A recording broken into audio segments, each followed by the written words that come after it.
Okay, guys, we are live. So for those listening at home, welcome to the Dungeon Musings YouTube channel. My name is Kevin Madison, and I will be your friendly, game master this evening.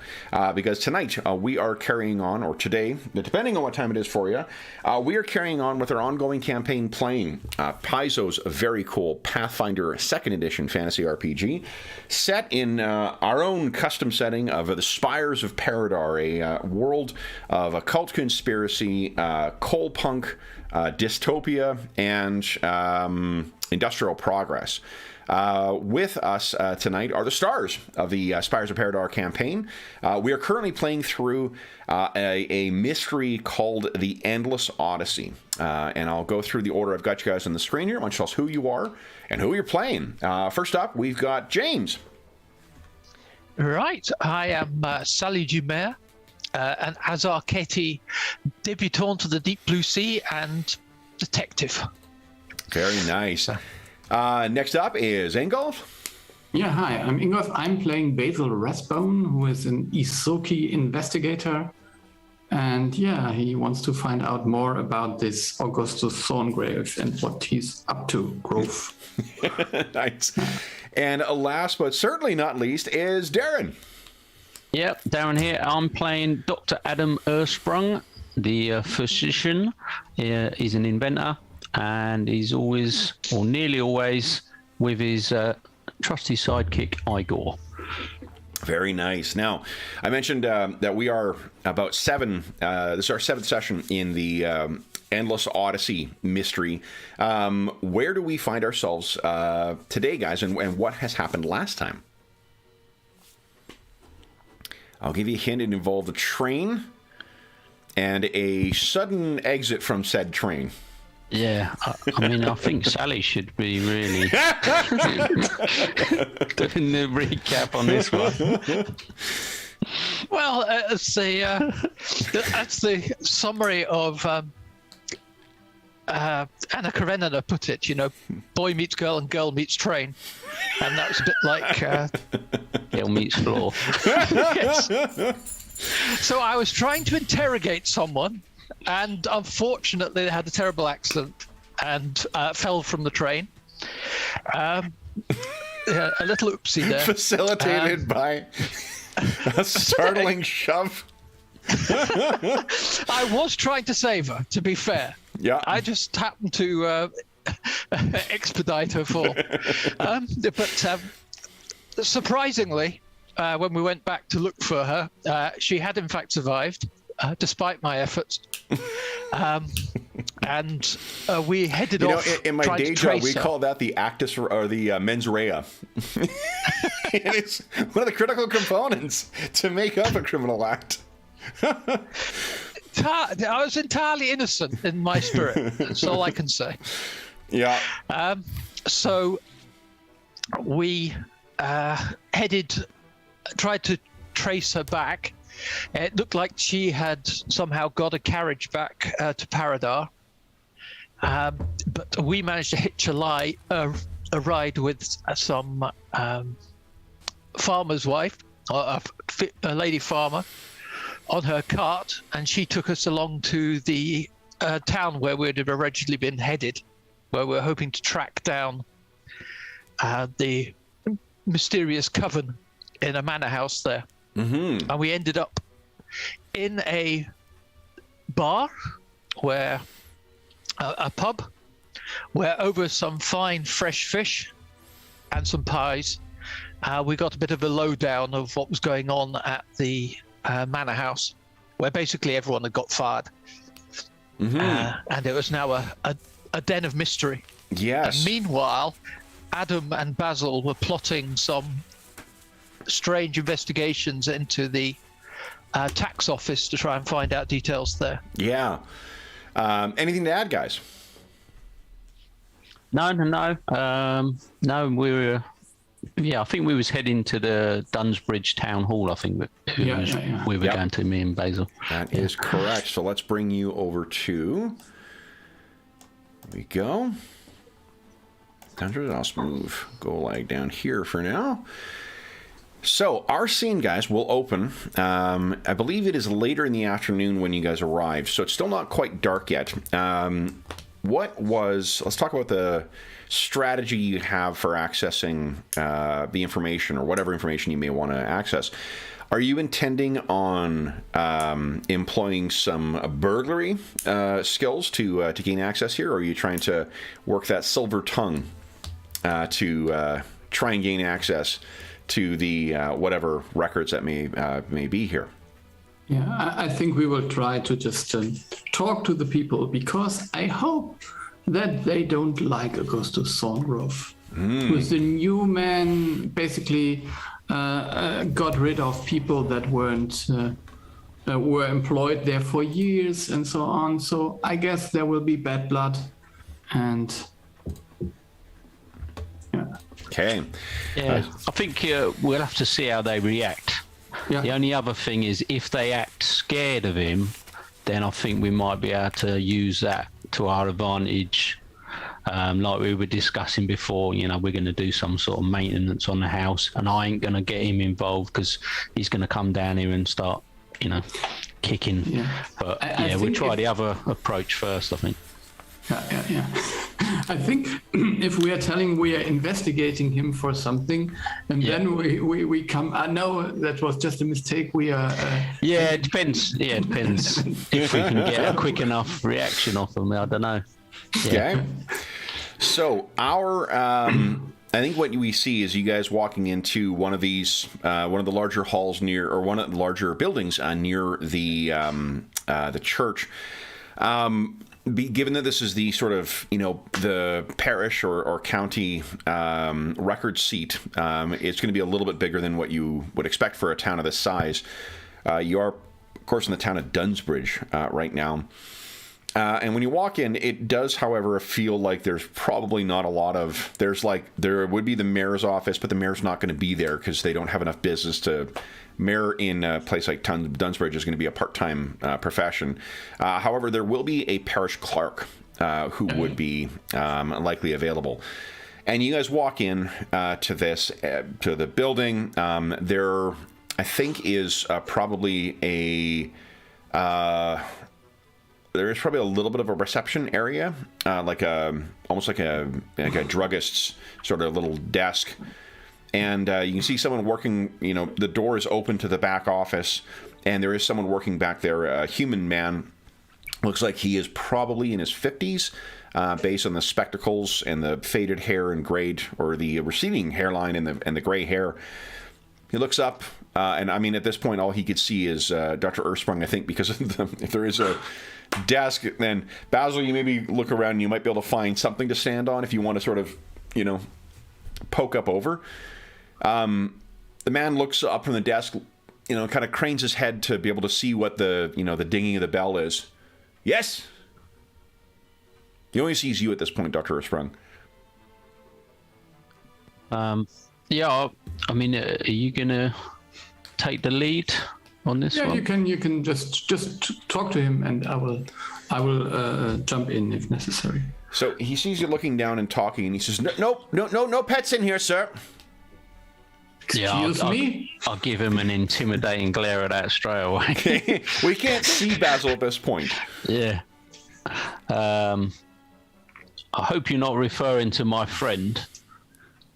And he looks at you quizzically, down. and he gets up from his desk and, officiously makes his way towards the front. By this point, I think, Basil, you're able to drag a chair over and stand on it to see. And then he says, "Oh, forgive me, sir. I did not see you. I thought you had brought one of your hounds in. We've had that a problem of late, and they chew on the chairs, and I trust that you will not do that, sir." Now he walks up. "How can I help you, gentlemen?" He does a look up at Dr. Earthsprung and look down at Basil. We're here to speak to you about someone who's new to the area. I think you've probably heard of him, Augustus Thorngrove. Why don't you give us, let's see, start off here. We'll go with a diplomacy check. Let's see what first impression you make on this gentleman. Let me see. Oh, difficulty here. Oof, grim.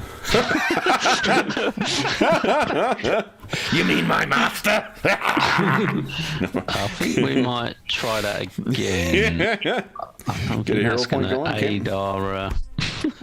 There we go. There you go. Okay. So he looks at you up and is sort of trying to scrutinize your face to decide what your business is here, and he says, "Is your inquiry on behalf of Master Thorngrove, or are you inquiring about Master Thorngrove?" See, I'm trying to do exactly what he's trying to do. I'm trying to get a feed on whether he sort of goes, "Oh, not him," or "Oh yeah, I know him very well, and sure. He's making me rich." And let's do this. Let's see. I think you guys could try and get a read off this guy. Why don't we make it I think it's perception. Let me double check here though. Wow. Grabbing the old book. A healthy person doesn't make that noise when they make up a book or pick up a book. Let's see here. I believe that there may be a reason I keep getting links to men's fitness apps. Let's see here. you need lighter rule books. I don't think that is not the right lesson. I think, guys. Yeah, I think it's just a perception check. Okay. Let's see here. If you have any like feed or class ability or whatnot that allows you to sub out, that for anything other ability. So Dr. Ersprung, you for sure have got, the measure of this guy. And Basil, you're not quite sure. You're not quite sure where he stands. I'm still thinking about chewing the chairs. So, I think Dr. Ersprung, you have dealt with enough people in your day job who with the expectation that medical care will cost stuff, you are used to dealing with people who will try and tell you about what, they're sort of trying to weigh out whether they can tell you everything that's wrong with them, and when they are holding things back. We're like, well, it hurt my arm, but it's not, it's not so bad, and you're like, you know that they're just being very careful with where they put it and whatever else, and it's a busted arm. They just don't want to pay for that. So you're used to seeing that and then being able to be like, look, let me just relieve you to say that if your arm was broken, there will be no cost associated with that. Oh, cool, thank you, doctor. Cool. I think my arm's going to come off. So with that in mind, of you being familiar with that sort of people who want to talk about things that are hidden but being cagey about that, I'll give you a +2 to your next diplomacy check with this fellow. So that's what you gain from him. He definitely seems like he wants to complain, but he's trying to gauge whether you are a confederate with him or whether you are someone sent by that troublemaker. Yeah. Okay. We're investigating some business that could be bad for Dunsbridge. It's very early in our investigations, but we're trying to find more information about this building firstly, and he's taken ownership of it. So suddenly. He sort of gets himself right upright. He's dressed in a 3-piece tweed suit, but not a very nicely tailored one. It's someone who wants to look professional, but doesn't have the money to go to, the Paridar equivalent of Savile Row or whatnot. But he does sort of get himself up, and he says, he most certainly does not own the Stoneburn Manor. If he has been representing himself as such. Are you agents of the bank? Reporters?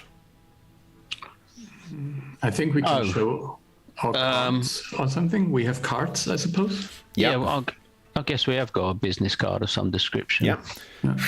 Yeah, I'll show them that. It's Shadow investigations. Yeah. Are you associated with the Paridar Detective Agency? Or kind of? We're linked. Oh, Yes. so he kind of looks back and forth between you, and you've made a good enough impression. So he's like, "I see. You can't say." Well, then. Not all the information at this stage. So he but takes we're the hoping cards, you might be able to help us. places him inside his suit pocket, and he says, "Then what? Pray, who is? Are you able to discuss who has paid you? Is it the bank?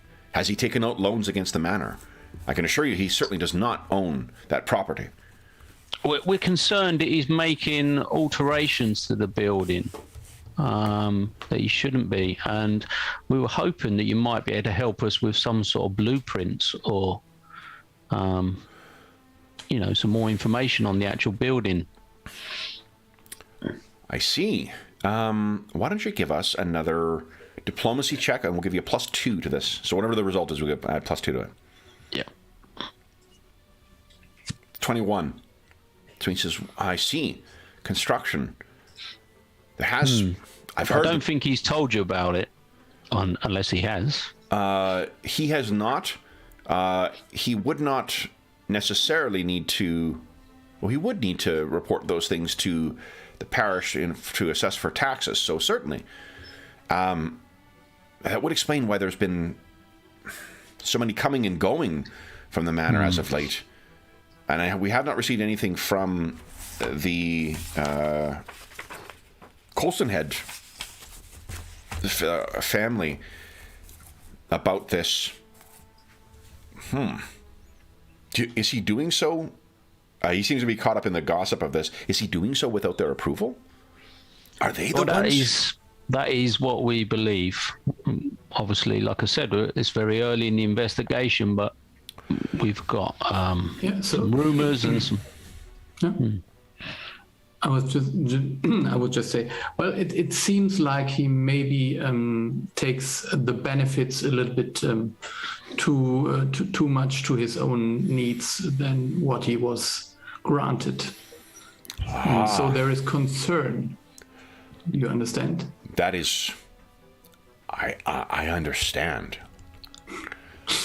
If your employers are second guessing their loan of the manor to him, any assistance I might offer in assuring them that no good can come from him and his kind occupying their manor, I am happy to assist with that.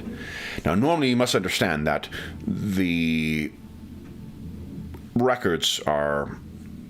We would need to see something from a barrister in order to gain access to this, but for your employers, to facilitate such a thing, I am happy to provide that access. I must apologize, though, for the state that the records are in. It will not be easy. My predecessors have not have prioritized maintaining the records over organization. Forgive me, my name is Dewey Enright. And you, sir? My name is Dr. Adam Ersprung. A doctor? Of medicine or of learning? Of medicine, yeah. Impressive. And yourself, sir? I'm Basil Rathbone, so I'm an investigator. Mr. Rathbone, Dr. Ersprung, it is a pleasure. Please. And he leads you down into sort of the one of the other rooms in the building, and it is a huge, sprawling, like it is effectively imagine like a small. You know what Indiana Jones's office is like in the third film, where you go in and there's just shit everywhere, and there's there's the shelves that are full of stuff. Imagine that, but all filing cabinets with stuff sticking out of it and stuff stacked on top and whatever. And these are records that must date back like 300 years as well. So he says, as he leads you in there, you look over this thing. He says, as I said, maintaining or maintenance over organization. Please, I wish I could be of more assistance in locating this, and unfortunately I cannot. This is a task that we have yet to receive proper financing for. I mean, you saw him at his desk effectively reading the paper, so probably he's got time for it if he was meaning to. He's just not doing it. But he says, please, I would ask that you not take anything. I will trust that you will maintain these records, but feel free to have free reign. If you need anything, I will be at my desk. Good luck. And he leaves you, closes the door behind you. There's plenty of light that's coming in here, thanks to some windows, leading in. But you look over this stuff and think, like, oh, this is going to be a bit of a slog to find. What is it that you think you're looking for specifically? So I was hoping. No, go on. I was hoping that we could find some kind of forgotten entrance or so that we could maybe sneak into the building. So like blueprints of it specifically? Yeah. Old blueprints? Like okay. That. Yeah. Okay. Yeah, I mean, that's the same as me. So what I was going to say is I was going to have a look at one, document that has got some blueprints in, show it to Igor, and say, this is what we're looking for, and, the name of the manor.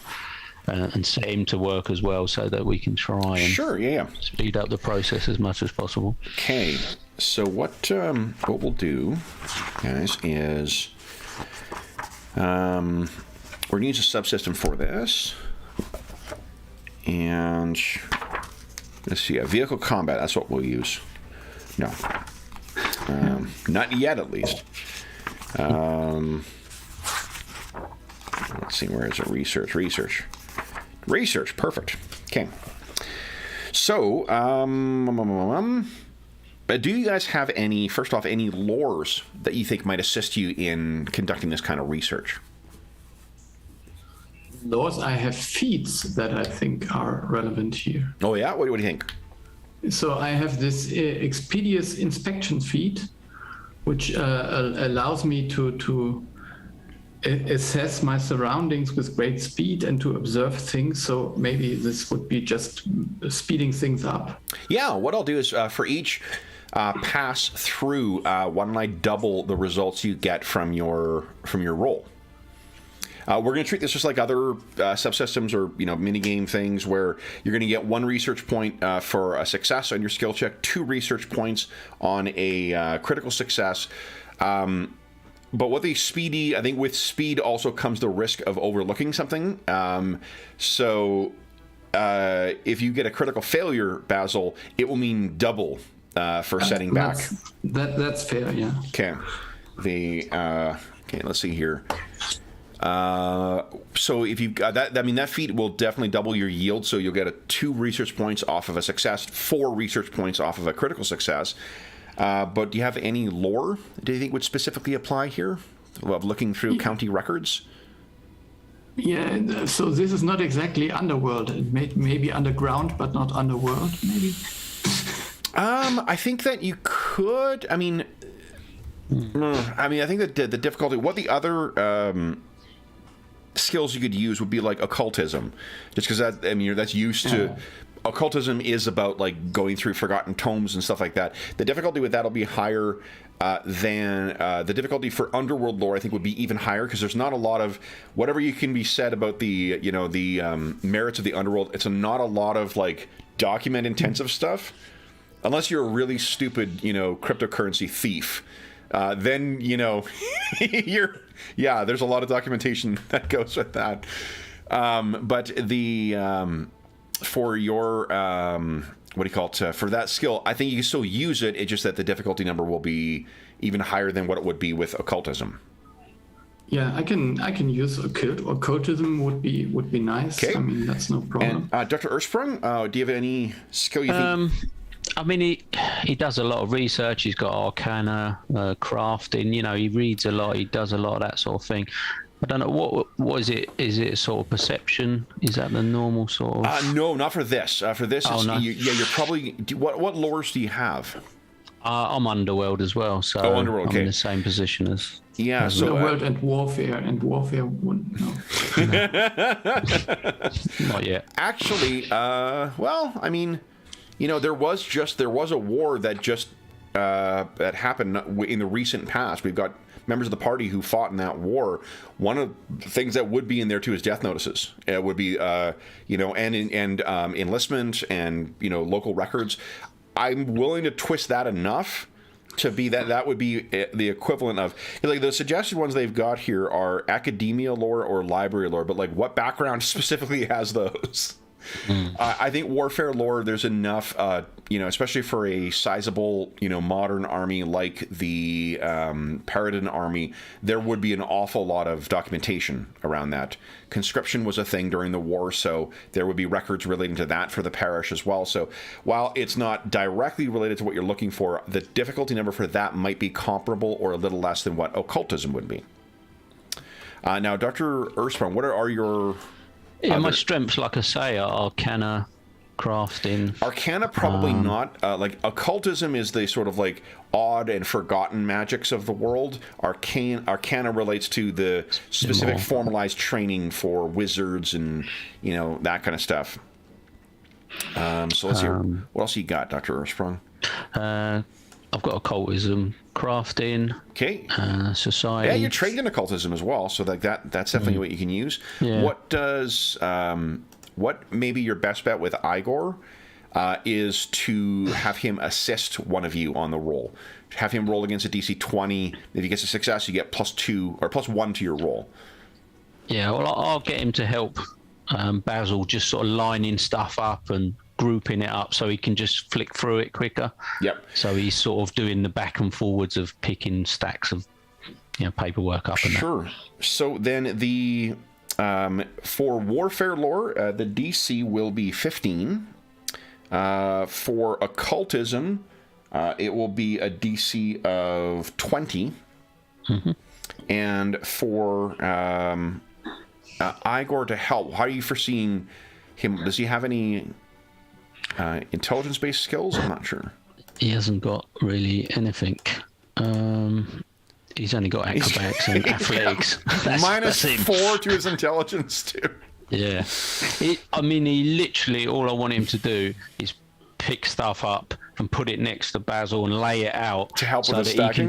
he can just flick quickly through it. Yeah, so he's yeah. literally just, I'm going to carry this to you, put it in front of you so you haven't got to move. Okay. And I'll take that stuff away when you finished it and put it over there. And he's literally all he's going to do. Let's have Igor. We'll have Igor roll for the. Let me set what you need to your threshold to succeed here. I think we'll set it to 4. So if you guys both get critical successes in this first round, you'll find this stuff right away. If you don't, it just means that you'll be working into the night going through this materials, but it's not going to take you that long to find it. Okay. Basil, with just 1 critical success, could complete this right away. So if Igor is going to be assisting Basil, why don't we do this? We'll have Igor make an athletics check against DC 20. Okay. Nice. So Basil, you've got a +1 to your roll. Mm-hmm. And then give us a warfare roll. The difficulty is a 15. 15, okay. So yeah, let's see. Nice. 25 with his help. So critical success. So it only takes you till just the early evening. The sun's not even down. Dr. Ersprung, you're looking through this stuff, and then what do we hear as Basil locates the most recent blueprints? Yeah, I got it. You can stop. Here's a map. Yeah, and with that, I'll just shove a stack of stuff to one side and just go everywhere. So you head over, and it's with the waning, it's that sort of magic hour with the sun going down and the lights coming in through the window. You lay out the blueprints here. Dr. Ersprung, why don't you give us a crafting check? Let's see what we can draw from this. These are, oh man, yeah. So, unsurprisingly, there are, in this manner, there are ways of gaining secret access here. So, with these records, you will have a clear idea of precisely where you can get out. There's a way of accessing any of the bedrooms that are in here. There's a way of lurking behind the walls in the, in the dining room. there basically, like anywhere you would want to listen in on, there are ways of getting around in this. It also exits on a like a gardener's shed not far from the main property. So there is a way of, you know, like it's the equivalent. I don't know if Paridar went through a, you know, reformation in the same way that, you know, where there's the, you know, priest holes in all the buildings in you know, the Paridar countryside, but certainly, you know, at different points in history, it would never be a bad thing to have an easy way of accessing, you know, exiting your property without people knowing. So you also have a secret way in, as long as you can gain access to that gardener's shed, and assuming that it still stands. Okay, So, I'm just gonna try and trace the blueprints onto another bit of paper and take out all the jargon, you know, all the sort of yep. right angle measurements and all that. So just an actual, you can just glance at it very quickly. There's a door there, there's a wall there, you know, so just really simplifying it to everything we need. Why don't we do this? I think if you're comfortable with multiple, like using multiple pages to sort of to set it out, there's no issue with that whatsoever. You'll be able to find that paper. Finding a piece of paper large enough to match the blueprints would be would involve some chance. Yeah. Okay. No, I'll go for that. Yeah. So you're used to patching things together, eh? Yeah. But so you put down the paper, you trace that out. Basil, you do have Mr. Enright sort of knock on the door. I heard a cry out. Is everything okay in there? Yeah. We managed to find everything we needed, and also I managed to improve a little bit on the ordering here. So now we have all the neat stacks that Igor did. Nice. It's neat. It's you know, Yusaki height, but you know, that's their problem, not yours. So you are doing that while Dr. Earthsprung is copying these things out. Basil, would you kindly give us a perception check? Perception check. Yes. Actually, I should make this a secret one. Why don't you? What is your perception bonus again? 7. 7. Okay. Well, let's see here. All right.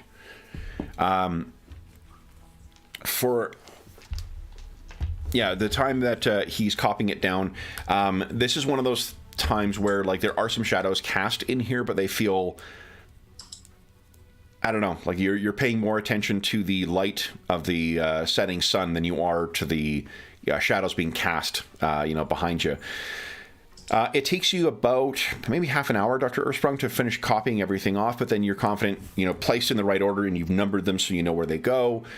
You could put together a very easy to read set of blueprints for Stoneburn Manor. So you collect everything up. Do you have like a valise with you, or are you sticking it inside your pocket, or what? Yeah, I'd imagine it'll be just that deep inside pocket. Yeah. I'd say you'd also stick it inside Igor, I suppose. Yeah, and I'll keep it in my sort of long coat pocket. So as you guys are leaving, you can see that Mr. Enright, I think he hears you coming down the hall, if not Dr. Earthsprung's footsteps, and certainly Igor's footsteps. And he's meeting you at the at that same place where he greeted you at the little entrance desk, and he says, "Did you find what you were looking for?" Yes, everything we needed. You've been very helpful. Is anything we can do to assist your employers? I am always at their service. I think it's usual to just drop him a coin or so. I mean, maybe just give him. If he tries, he says, "Oh no. Of course, it would be inappropriate without some form of legal document for you to access such things. So we'll just say that this did not happen. Hey? Yes, obviously. Yes, then I would not want you to think that I would be inclined towards accepting bribery in the course of my or derelicting my official duties. No, never occurred that. I was more like, I don't know, some kind of usage fee for the office or something like that. We do have, if you are insistent, and he moves it over, there's a little like a collection thing for the poor. Yes. And he says we have for our poor house. We do accept charity for that. Yeah, so I will drop some coins in there. Yeah. Very generous. Then, thank you both, and good luck. So, you guys depart. Wasn't there someone talking about a pub nearby? I think Sally mentioned a pub. I'm on my second round of fish by this point. So you guys head over, and I think it's you will be arriving at the pub in time for Golag has stepped away for the moment, called away by something pressing. Maybe that kidney pie he ate didn't agree with him. But Sally, you are still talking to Benson, to the former head butler at Stoneburn Manor, when you see Adam and or Dr. Ersprung and Basil walk in. I wave them over. Okay, so you guys make your way over. You can see cups. There is a fairly well-fed man who is sitting at the table with Ms. Dumer. And as you make your way over, he looks up and says, "Oh, forgive me, I did not know that you had guests as well. I wish not to intrude." Oh, Ms. Dumer. Two colleagues. They've been slaving away while I've been enjoying your company in this fine establishment. Well, Did you have success, I ask? Yes, we got everything we needed. I will. He stands up. Benson Darby. He nods to both of you. Yeah. Basil Rathbone, nice to meet you. And you, sir? Sprung. Oh, it's only when one stands up that those pints become apparent. Ms. Dumer, please thank Mr. Golag for his company, and thank you very much for your company. I believe it has reached that point in the evening when I should retire. Yeah. Travel safely home. He looks to both of you. Welcome to Dunsbridge. I do hope that you both enjoy your stay. And he turns and says, "Sheila, what do I owe you?" And Sheila says, "Oh, put in the tab. Go on. Get yourself home." So they go off. The noisy bar matron comes over and asks what you guys will want. And then she is kind of perplexed by Igor. So he wants something to drink as well. No, he won't need anything. He won't do any harm. He will only do as I instruct him to. Oi, well, can you instruct him to clean up them muddy footprints then? And they're probably my muddy footprints, but yeah, I shall get him onto that. Okay. All right then. And she's nodding her head. Yes, good. Goes away, brings you your drinks, and then if you order any food, you're welcome to, have some pub grub as well.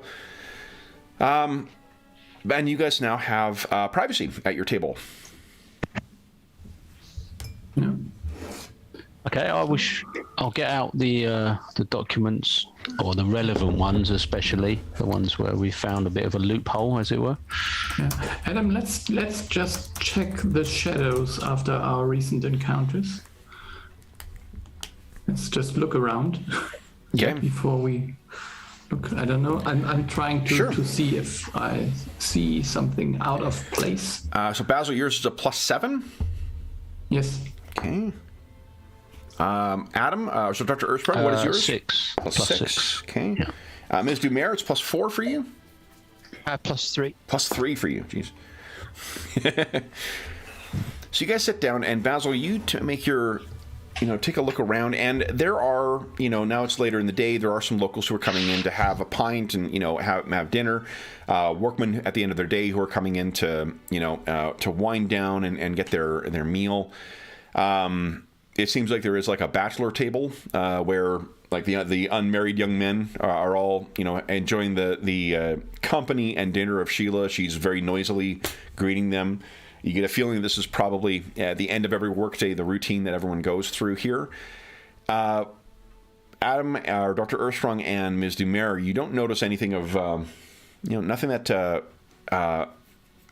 that looks unusual. But Basil, you can see in one point in a corner where no one is located, you see a shadow move across the floor, and there is no light source to account for why there is this. And it looks almost like, you know, when you pour a really viscous liquid like honey, where it kind of comes out slow at first, then it kind of goes in a glob and then ends. That's what it looks like as it moves across the floor, as if something is being poured and moving horizontally from one shadow to another. Yeah.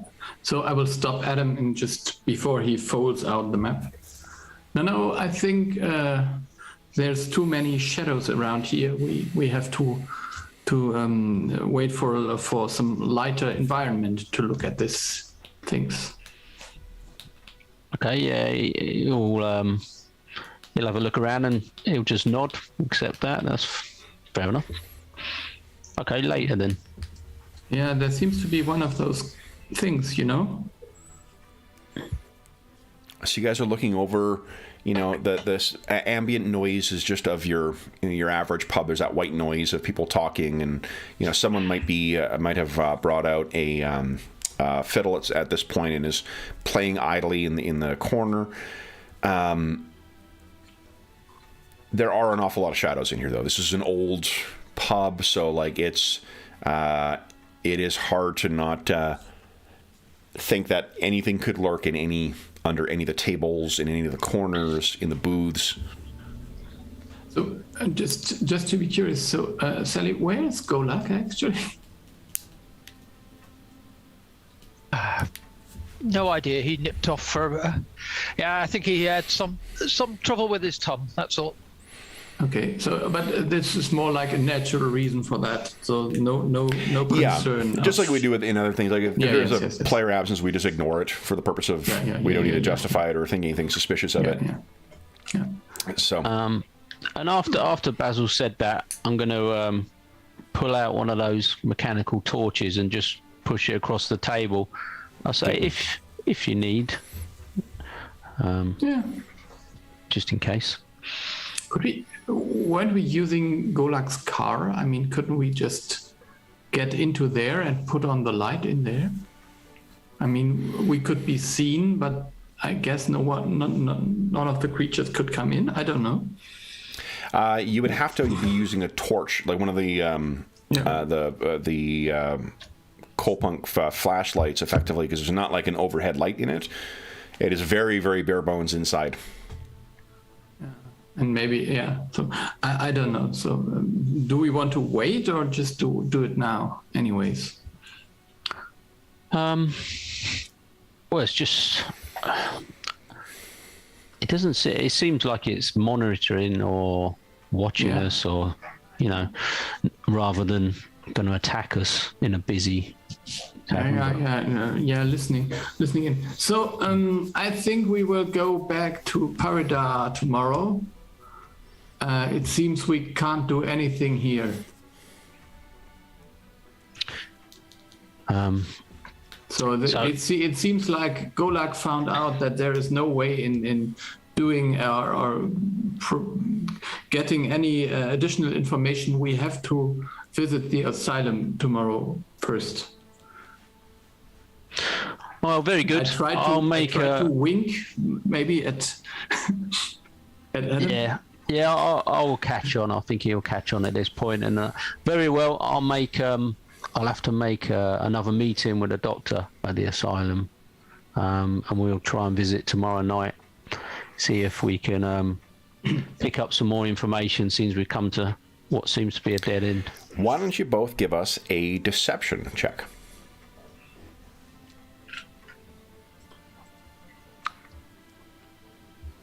Pretty convincing. Also pretty convincing. Okay. So Sally, I think what Sheila walks by and he says, "No need to shout, boys. If you want something, just ask for it." It's so busy in this establishment. Oi. You know how it is. After a few beers, your hearing goes. Oh, indeed. You need not tell me that. Sorry? I says, oh, you was having fun at Sheila's expense. She turns, throws that bar rag over her shoulder again, and heads back behind the bar. And we need more food out here. And that leaves you guys together. What do you guys wish to do? Have we got a room or anything in the Sure, tavern? arrange rooms above. I was thinking the same. Yeah, did Fancy a drive Golag back to Paridar. sorted out any rooms yet? Not He as of yet, no. hypothetically could have. He hypothetically could have. That's most definitely. I don't think you guys made your way right to the what do you call it? Right to the pub and right to this the city hall. There was no thought to overnighting here. No. Well, shall I nip over to the bar and ask Sheila if Okay. they have any rooms? Oh, we ain't got none here. No, you decided to overnight here. Not bad than taking that contraption of yours back to the city. But there is, as long as you get there before it's too late, the plow down the road, they'll accommodate you. Ah, that's good. That's good. Don't fancy trying to have to trek all the way back to Paridar at this moment. We'll go back in the morning. No, brave of you to go in one of them things anyway. Yeah, we're not there. So, anyways, yeah. But yeah, you head to the plow. They'll take care of you. Okay. Okay, well, I think we should make our way. You want me to send someone over there, let them know you're coming? Well, that would be delightful. Thank you, Sheila. Yes. Andy! She calls back, and the long-suffering Andy is called to go out into the drizzling rain to go and make sure that you guys have 3 rooms? 2 rooms? I think we maybe need 4 rooms. We're done. 4 rooms? Well, again, like, you know, we don't need to make reference to, if a player isn't able to make it for okay, a session, so we don't need to 3 work rooms, around that. It's just, that gets yourself wrapped into a knot, and then you need to bring the player back up to speed on what happened around their character. So it just, So, it was ignore it. Yeah, only 3 rooms are necessary. If like say that you are still in Dunsbridge beforehand, we can just say there was 4 rooms. If you each want a separate room in there, it's no cool. problem one way or the other. So the 3 rooms. So Yep. you see, If if they have a bath, that would be fantastic. the plow is right fancy.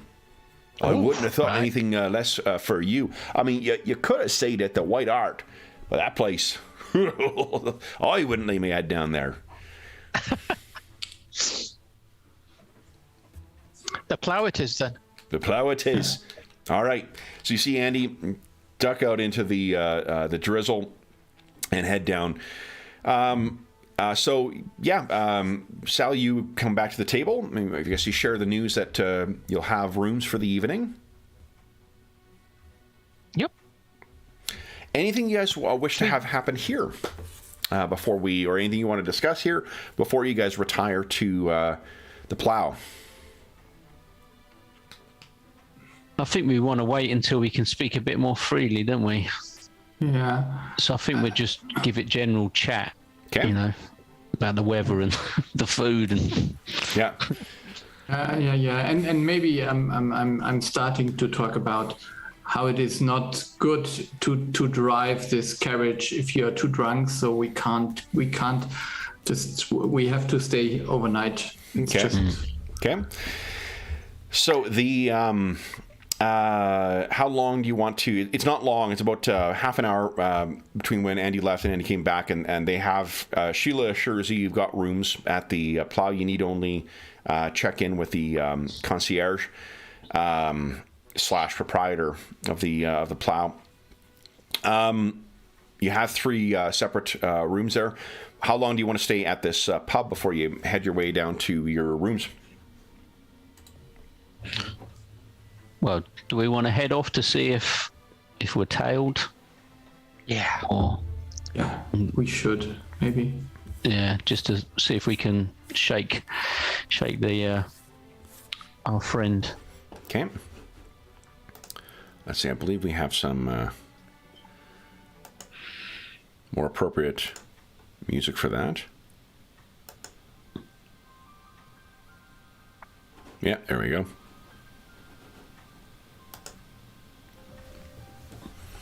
Okay, so you guys. Oh, this gets quite loud. Hold on. What I'm going to do.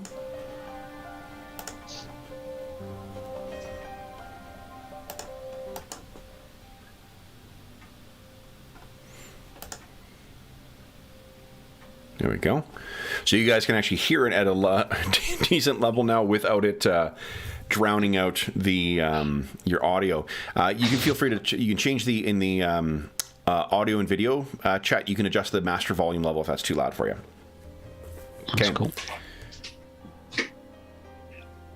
Yeah, perfect. So it shouldn't be drowning you out. So you guys step out, and it is very much like we see in our illustration here. There is some drizzling rain coming down from the overcast skies. It definitely makes Basil and Dr. Earthsprung, you feel much more at home now that the weather has settled into a Paridar equivalent. Tell me what strategy are you employing to try and detect whether you're being followed or not? You've been given clear instructions for how to get to the plow. You could just take the clockwork wagon and take that straight down. It would take you about maybe 5 minutes to reach the plow. Or you could walk through the winding streets. Like a lot of villages in Paridar or surrounding Paridar, like there's been no planning on these things. So it's got that old world, helter-skelter collection of streets. So if you want to find winding streets down which to sort of lead pursuers, there are ample opportunities for that here. Yeah, I suggest, it being dark and all, that I will drop off into the shadows while the rest of you keep walking, and I'll just disappear into the shadows and watch. Okay. While making my luminous spots disappear. Or disappear underneath my cloak. Okay. We can continue walking and making noise, so... Okay. Yeah. Leaving the carriage where it was parked. Yeah, we'll leave it parked up. Okay. So you guys start heading off. Let's do this. Let's have Ms. Dumer. Why don't you give us a stealth check, please? We're going to re-roll that sucker. Okay.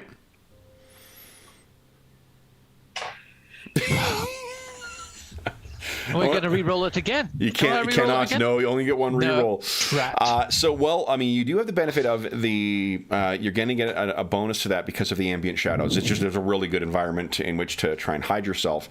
But if something has, say, dark vision, then it may not afford you much benefit. Let's see here, or it just may not have been a good enough effort. Let's see. Okay.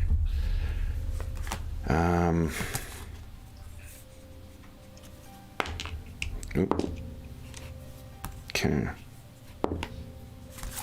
All right. So you have ducked yourself off to the side, and Basil and Dr. Earthsprung, you are continuing on. Let's see here. Basil, you are not seeing anything further as you're splashing your way down the darkened street. But Dr. Earthsprung, you can definitely see something that is like an impossible shadow flash across the ground and sort of keeping pace with you from as it sort of streaks across one well-lit area outside of a closed business. You are definitely being followed. Okay. And Ms. Dumer, you are following along in the shadows, believing yourself to be completely hidden. Let me make a... And it is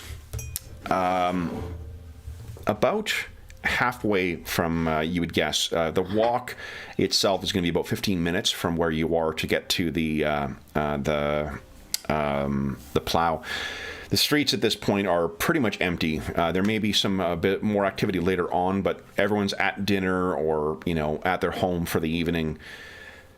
So there's no one else in these streets as you're making your way through.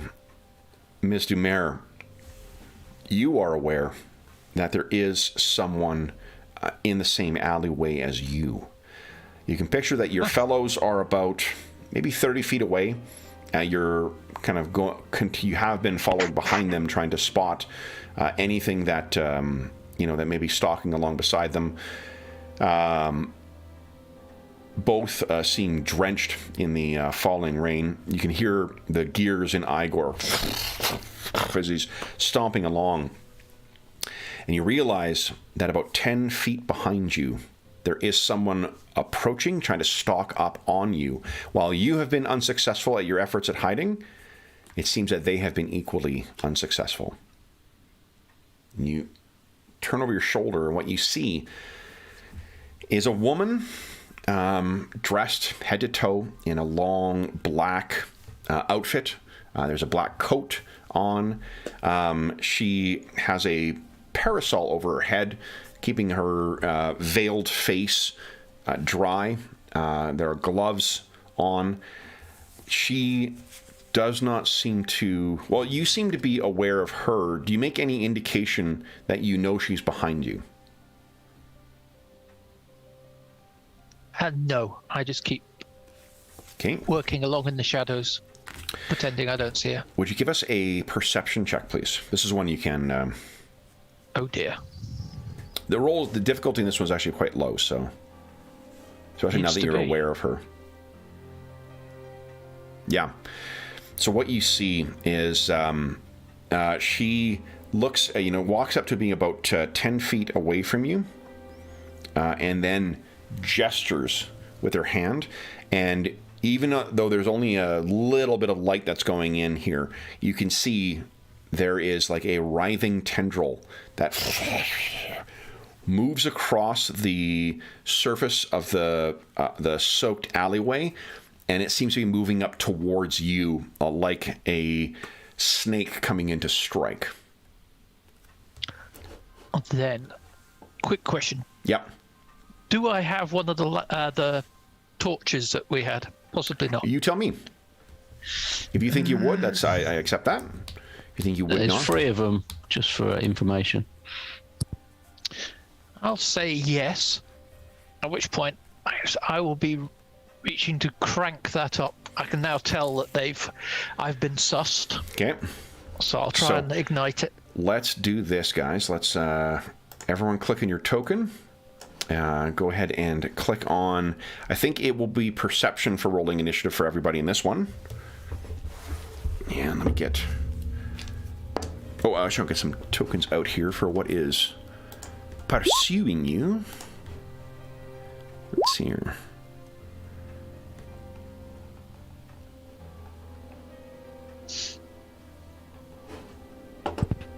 Oh, did I do that too early? Oh, I don't... did you click on your token? Yeah. Oh, did you click on your token and roll the initiative perception? Oh, no, didn't. Okay, so you get the benefit of... There you go. It's better than that 8. It's a good one. That's cheating. Okay. Not at all. It was an honest mistake on your part. You could have rolled a nat 1 on that afterwards, so... True. Okay, let's get this in here. Okay.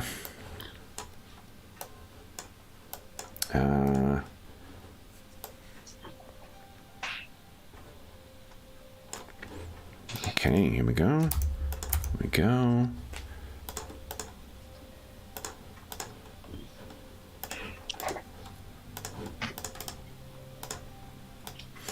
And let's see here. I gotta run a Rifts game at some point, just so I can use like every one of the images I come across here. Like I'll have a robot in here and some gnolls and ghosts. Just have a random generator for images. Any of those kitchen sink RPGs. Yeah, Torque, yeah. Torque, yeah, actually, yeah. At your and George's recommendation, I've got a new box set from the original box set. I'll copy the original box set in from Torque. I haven't had a chance to read it, but I got a hot date with that over my holiday. Okay, so it will not be this woman, but it'll be a good enough placeholder, so don't read it as the person that it seems to be. I just don't think I've got a woman in black veil thing loaded right now. Let's see. Am I wrong about that? I am not wrong about that. Okay. So, let's see here. What do I need? Go. All right, guys. So this is what is there. Let me get... Actually, I'll just reveal everything because I'm going to need that in the... Oops, initiative order anyway. Okay.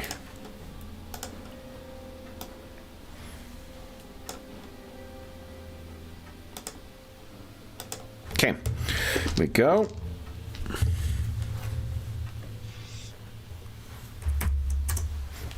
And 14, 24, alrighty. All right, folks, so here is our initiative order. So, Ms. Dumare, you have that, your hands on that torch, but unfortunately she seems to be a little quicker. So the first thing that she will do is this thing lashes out at you. I rolled 29 to hit. I think that's a hit, but not a critical, right? Not 10 over your AC? Not 10 over, no. My DC is 20, yep. So it's oh, not nice. 10. Okay, great. So, oh, geez, one shy. All right, so that is... hits you. And then I need you to kindly give us a fortitude save, please. DC is 21. Fortitude save. Yep. You have one hero point left. You want to make a... I will indeed use that. Okay. That one. Oh, no. Shit. Good thing I used that. Sorry? Yep. Good thing I used that. Yeah, exactly. Keeping things interesting. So what happens is that you are completely overcome with pain. You cannot perform reactions for 1 round. You cannot speak for 1 round. And you gain Sickened 2. What Sickened does is gives you a penalty on all checks and DCs for 2, and then each round you can attempt a fortitude save. It just feels like there is a horrific chill that has run through you. And you're on the ground, completely, completely in the clutches of this. And then, as its second attack, it's at -4, so this is +9. 15 misses you, right? Yep. Okay. Misses me. And then the... I think the last thing it'll do is spend an action to try and intimidate. What is your will save bonus? 3. 3. Okay, so that's a 20. It's a 13 is the target number for them.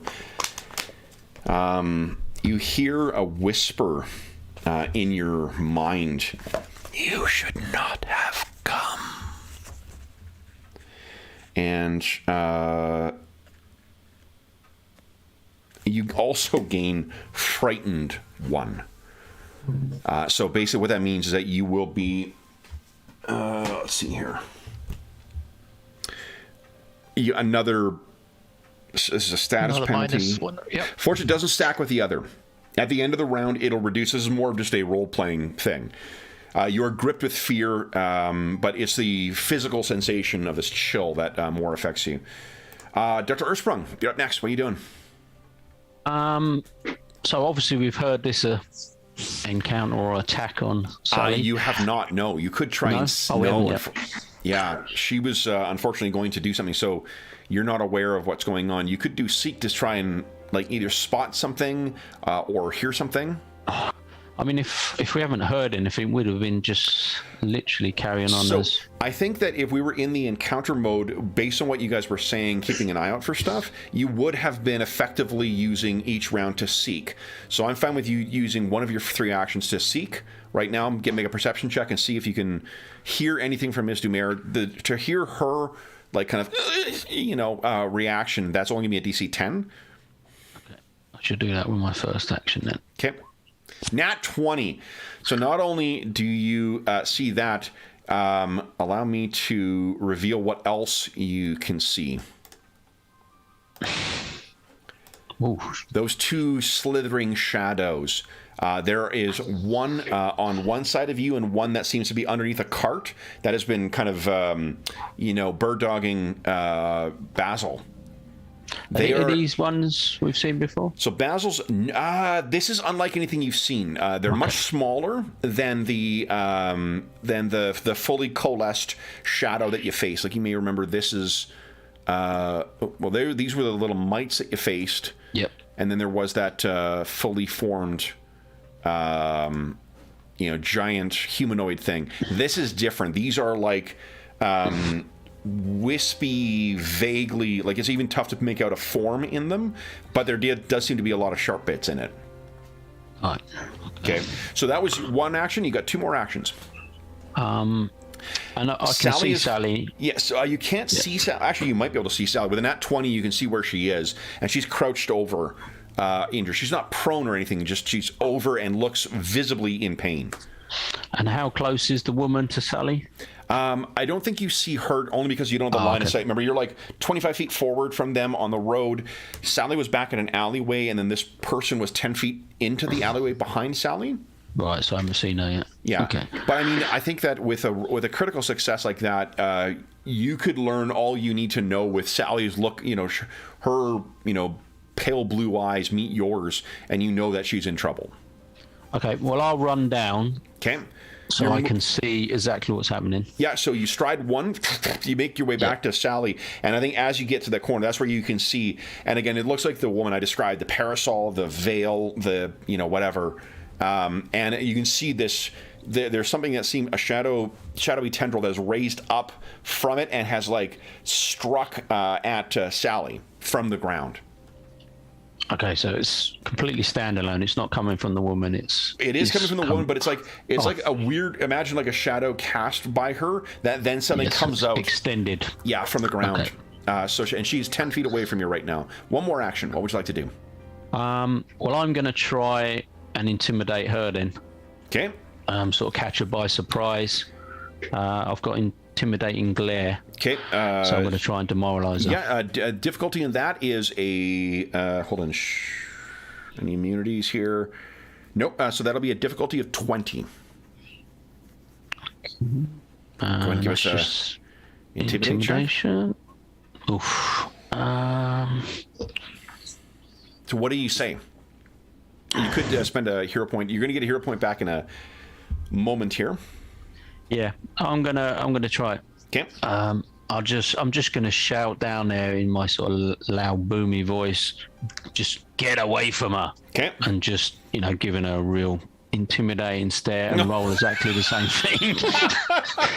Get away from her, you little boy. You insisted on sucking on that helium before he came. Yeah. Really scary. Okay, so what you can't see the figure. It's just like the veil does obscure whatever features this person has, but you can hear the sort of twisting, sound of like warped, old leather as these two shadowy things kind of move from the shadows. Basil, what is your dexterity bonus? That is an interesting question. That is 2.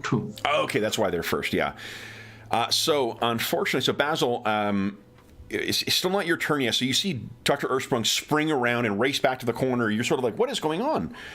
And that's when, from the shadows, these two things kind of they get within 10 feet of you, and then you can see almost like it's almost like oily, rags that sort of pull themselves up, and you can see there's very long, 10-foot long tendrils on these tiny things, like impossibly long given the size of these things, that lash out at you. How about I go to the right layer so I can move them? There we go. I'll move her over towards where Sally is. And they are going to lash out at you. So one action each to move into you, and then you can feel that the lighting around you is getting darker, Basil. I can't remember. Do Yasaki have dark vision? Yes. Awesome. So you can still see in it, but they are making it dark. If you didn't have dark vision, it would make it even harder to see and react. And then, let's see here. This one of them lashes out at you. Does a 15 hit your AC? No, 17. Then I'm going to guess an 11 does not either. So Nope. one of these tendrils lashes out, snaps in the air around you. That misses. The other one misses. And I still have one more action, so let's try. This is at a +2 to hit you. 14, I think, misses, and 15 misses as well. So these things are snapping at you, but Basil, you're keeping yourself back. Can you tell my extensive martial arts training, guys, from my cartoon-like or Muppet-esque dodging? All right, then Basil, 3 actions. So you've seen that Dr. Earthsprung has run back for something. I think you can infer what maybe he's doing, and you've heard him shout out, "Leave her alone!" But you have more pressing concerns. What would you like to do? Yeah. I think I have, Adam gave me one of the torches, so we have 3 of them, so each one. So I would just try to put on my torch, because I think shooting at those things will not do any good. Okay. So, just get it and turn it on and hopefully, I don't know, blind them or something like that. Okay. So why don't you do this here? Give us a... I think it'll just be an athletics or acrobatics check to try and just like get it on them. Whichever one's better for you. I'm happy with you using acrobatics. Acrobatics is better. Okay. Yeah. I'm a small, like, very dexterous creature. Yep. So. I had a suspicion. Yeah. Okay, so But that's now, you want to spend a hero point. Yes. Okay. And after he rolls that, everyone gets a hero point as well too. I'm gonna forget otherwise. So. Okay, so let's try again. Here we go.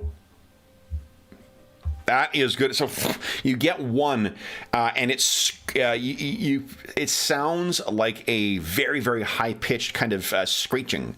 It's not loud per se. Like it doesn't like like it's not. It sounds honestly like if you put a rodent on a hot plate. That's the screech you'd be getting from this thing. Yeah, that it's a little close to home, Basil. I'm sorry. Yeah. That's a little inappropriate. Okay, so let's say it's 1 action to ready the torch, 1 action to make that attack. You still have 1 more if you like. This thing looks like it's going to try and get out of the light, but it does not seem to be driving it off. Okay. Yeah, I don't know. So, but maybe I have a way now to get close to Adam. So yeah, like these things. Remember, like attacks of opportunity, unless it's a special ability the thing has, that's not a thing in PF2. Yeah. So you can easily. So then I would just close in so that we are all 3 together. Yeah, so you race down. Yeah, so you're standing right next to Adam. I think you guys both have 25-foot speeds, right?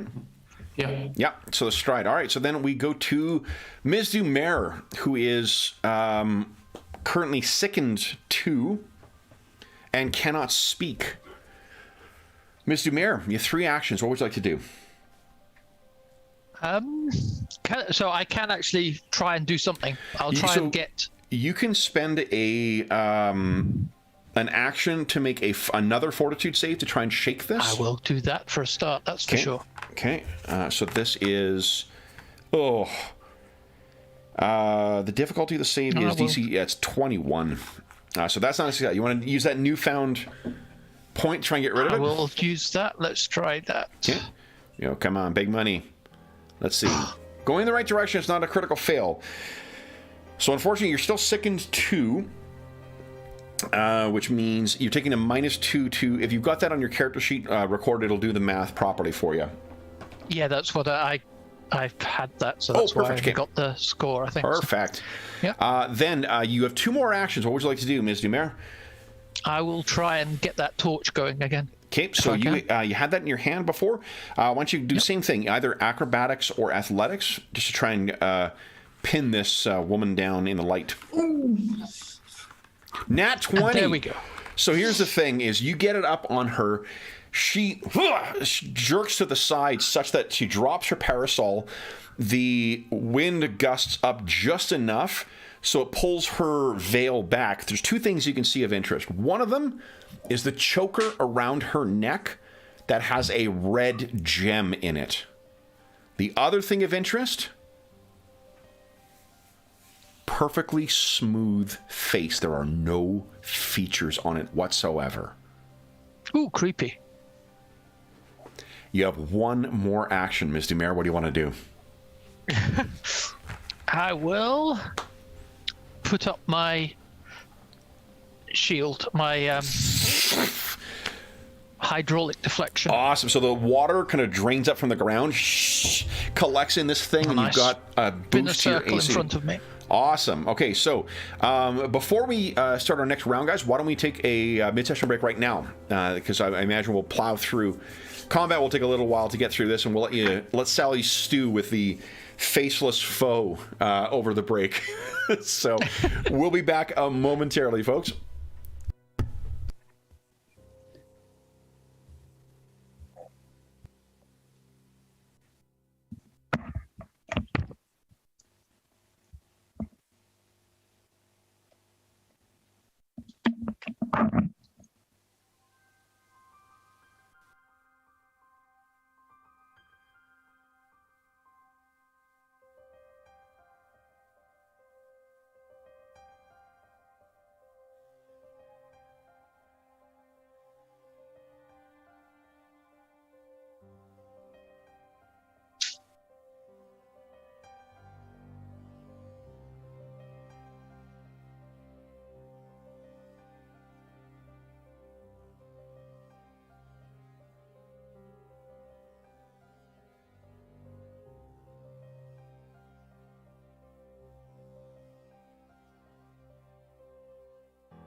Okay, sorry about that, guys.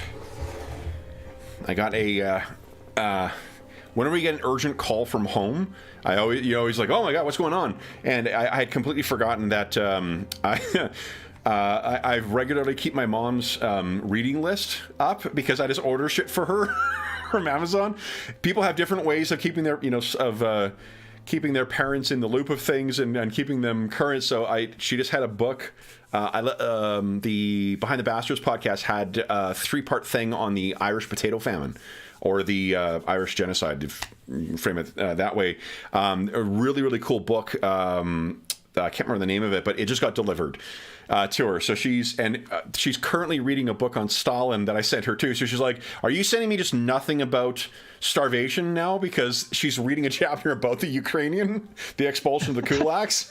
So apparently, I got a theme for things I'm recommending to my mom. Nothing but cheery reading. I was going to say, you need to send her a Disney book or something next. Yes. Well, I'm going to visit them over the break, and so I sent her also Bad Blood, the book written by the guy who investigated and exposed Theranos. So she's like, "Oh, there's a movie about that." I'm like, "Yeah, it's on one of the streaming services. So if you guys want to watch that while I'm home, we can do that." She's like, "Oh, great." Which is great, because I'm making her read about nothing but tragedy and whatnot, and I intend on inflicting a 3-hour Batman movie on them while I'm home, so, it'll be a fair trade-off that I gotta watch the Elizabeth Holmes movie. All right. So anyway, but next up will be... we're back in combat here. So, this strange, faceless woman will be acting next. So, Dr. Earthsprung, now you are here. So her first action will be that tendril reaching up from the ground is going to try and get you. Let's see here. That is it's a terrible roll. A 16 AC. Does that hit you? Nope, 17. Nice. She stepped back away from this thing. You can hear her in your mind hissing. But it's very, very quiet. It's that, overly loud whisper kind of thing. You. And then it tries to get you again. This will be at a +9. Fucking 12. Back-to-back 3s on my attack roll. So tries to get you. You move out of the way. Tries a second time, but you can see it coming. It also actually suffers a -2 because of the... you have returned the second condition, Sally, because you've got the light on her. Okay. And then as a third action, I think. It's still going to try and hit you again. So this will be at a +5.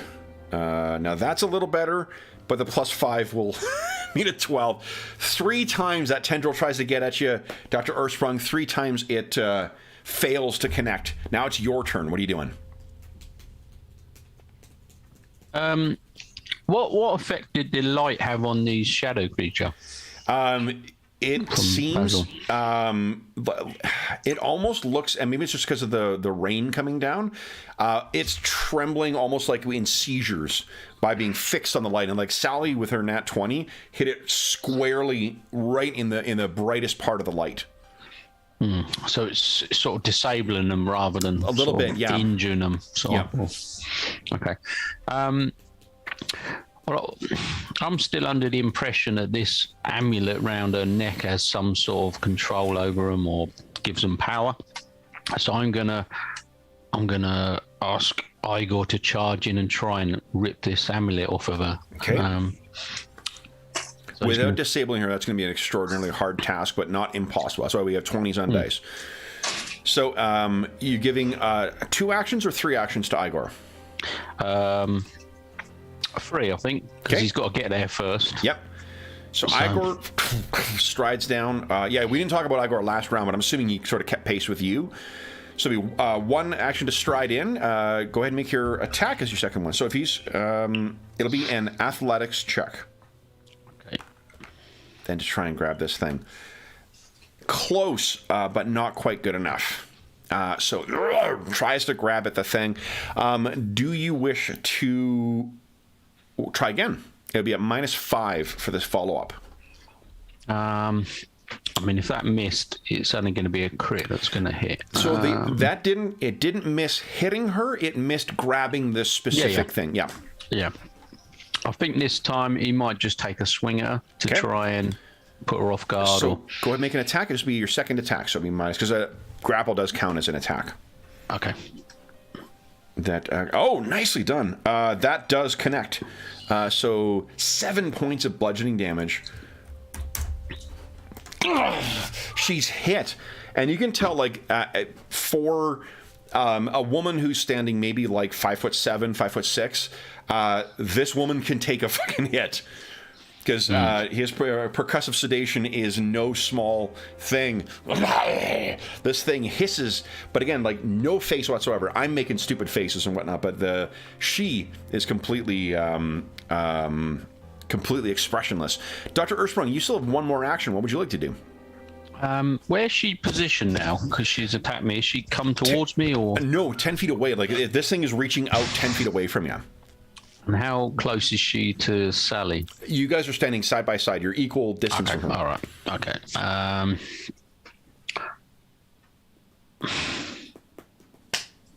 Yeah, I think I'm gonna try and intimidate her again. Because that was so successful last time. I mean it, seriously. Fuck off, lady. Go ahead and give us let's try that again. Now that's better. All right. I think now, because she is sickened, that reduces also her saves. So that is actually a success, which means I think she's frightened 1 now. Yeah, I think that's right. Yeah. Awesome. Okay. It doesn't tell you now, but yeah. So you don't need. That just means you don't need to. If you want to say something badass, you're certainly welcome to do that. Oh no, just checking that it was frightened 1, but it doesn't actually say there anyway. No, it's on. I've got mine. But I'm pretty sure that's right. Okay. I think we've referred it enough times.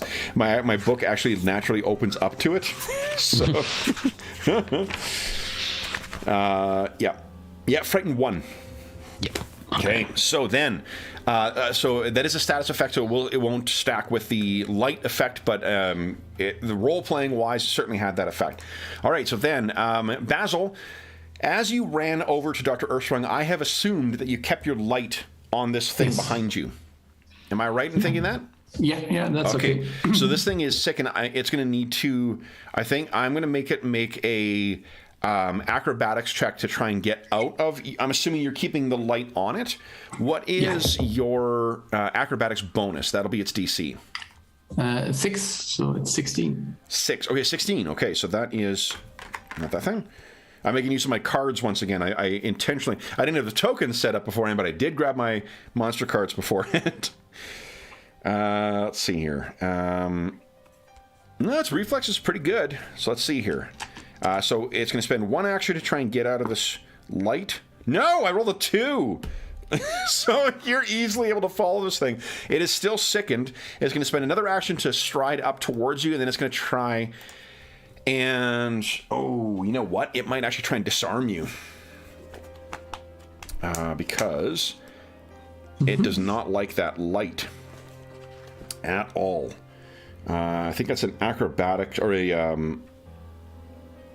24 athletics check. 243 against what's your reflex save? 8. So an 8. Bonus is 18. So that's actually gonna be tricky for this thing. All right, so it. And I think that's so. Disarm action is curious because you need this critical success to really disarm someone. Exactly. Yeah. What it will do, though, is I think if on a success on the disarm, it'll give it a bonus on its next save. It'll give it like a +2. That's how I'll choose to interpret that. All right, and no, so it doesn't even hit you. It lashes out trying to go for this torch, but you sort of move just in time, and it recoils in pain. So that first one is not able to do anything. The other one is much more hidden. So it's able to stride up with 1 action, and then it is going to...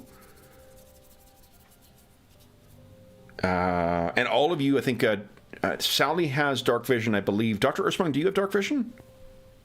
I don't think so. Okay, so it actually, you can feel that the ambient lighting around you gets darker as the two of these things get close. They are both 10 feet away from Basil, yourself, and Ms. Dumer. Misses on its first attack, and then it will try and just hit you a second time here. Nat 1. Nope. So it misses, cannot manage to get a hit on you, Basil. Basil, it is your turn now. You have these two things that are 10 feet away from you in the ever-darkening area, and you can see this faceless creature that's been fighting Dr. Ursprung and Ms. Dumer. Yeah, I think I have to I have to defend myself here. Otherwise, we will have to fight on two sides at once. We'll treat your torch action, we'll treat that as if it's a spell. So you just need to sustain. If you want to keep the penalty on them, just spend one action to sustain the effect on them. Yeah, that's okay. Okay. And then I would just use, I think I have to use one action to draw my sword, because I wouldn't have readied it all the way. All right. But then I'm also 10 feet away still, so I couldn't hit it. You do have your gun on you. Yeah, but then I don't know. But you're very terrible at that. Yeah, I'm not good. Yeah, but you're right. Maybe, but just for good measure. I mean, okay. So I will change it to draw my pistol and then shoot at it. Sure. So the one in the light I would shoot at. Yes. So its AC will be dropped by 2. So, and I think I have to click here, I hope. So attack number 1. So it's the other one that is the one you want to roll, because it rolls your attack and damage at the same time. So I have to click on the weapon. Yeah. But I would like to use a hero point to reroll anyway. Sure. So I think, So click the other one. Oh. It's even worse. Yeah. All right. So you fire at this thing, and maybe it's the rain, maybe it's trying to maybe it's your wrong hand, you had the torch in your right hand, so you brought it's your off hand, so just your aim was off. I think that's all of your actions. Yes. Yeah. Yep. Okay. Ms. Dumer, what are you doing? 3 actions. 3 actions. You are still sick, and you could spend one of those to make another save if you like, or. Yep, definitely. Okay. So try that. Jeez. Okay.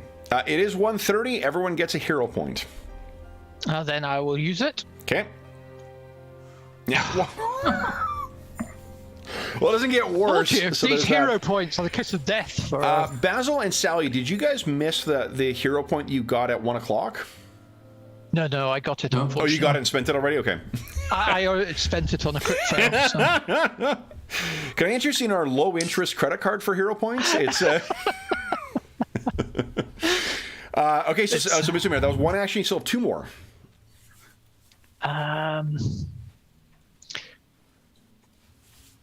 I'll try and push through the sickness and smack one of the 2 critters. So for either of those things, you would need to spend 1 action striding, either to get to them or to get to her. Well, I've got my gauntlet, right? Oh, yes, you do, of course. Yeah.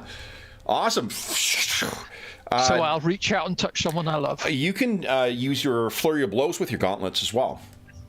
Yep. So flurry of blows, and then go for it. Okay, so here we go. So that first one is a miss. You don't need hero points. Go ahead. Second attack.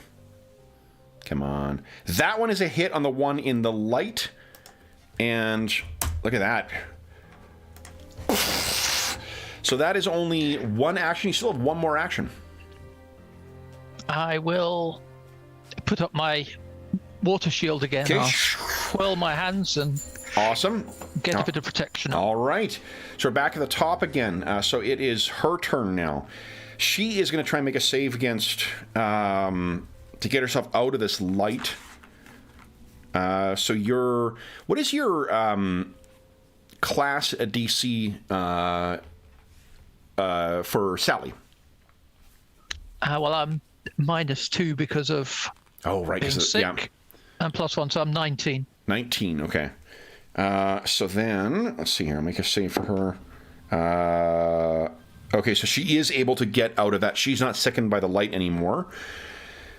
Her second action will be to try and hit Dr. Ursprung with her that tendril again. Oh, that's a 30. Is that a crit? It would be. How long's the frightened last? I know it don't stack. It doesn't. No, but it is a separate thing though. So you're absolutely right. So it'll be 29 then. Still enough. Yeah. What good of you to remind of the rules. All right, so fortunately you don't take any damage from it, but I do need to save. The save difficulty is going to be a little higher because of the crit. So it's going to be a 20. Fortitude? This is a Fortitude 26 Yep. you're rolling against. I'm going to try that again. Okay. No. Oh, so likewise too, you feel you are unable to take reactions. You're unable to speak next round, and you are sickened 2 as this thing hits you, and just this wave of cold and nausea affects you. You've never felt this cold before. And for her final action, you're trying to hit all 3. So Basil, we're going to go for you. I have minus 4 on this, so I got a plus 9. I think that hits it as well. That hits a 26. Yeah, that's not a crit. Not a crit. Okay, so just go ahead and give us a Fortitude save, please. DC 21. Oh yeah, that's rather unlikely, but Okay. Oh, no. but not a critical failure. So you are sickened 1. Okay. Likewise, 2, you can't speak. No, you can speak next round. You just can't perform reactions for 1 round.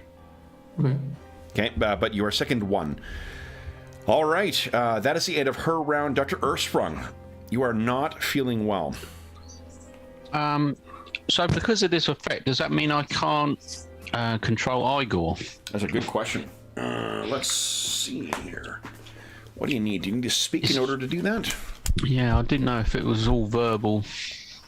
Yeah, because like familiars, you have a mental connection with, but I think because your ability, that's a really good question. Let's see here.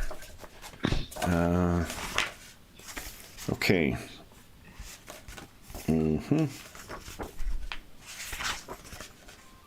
Construct. Here we go.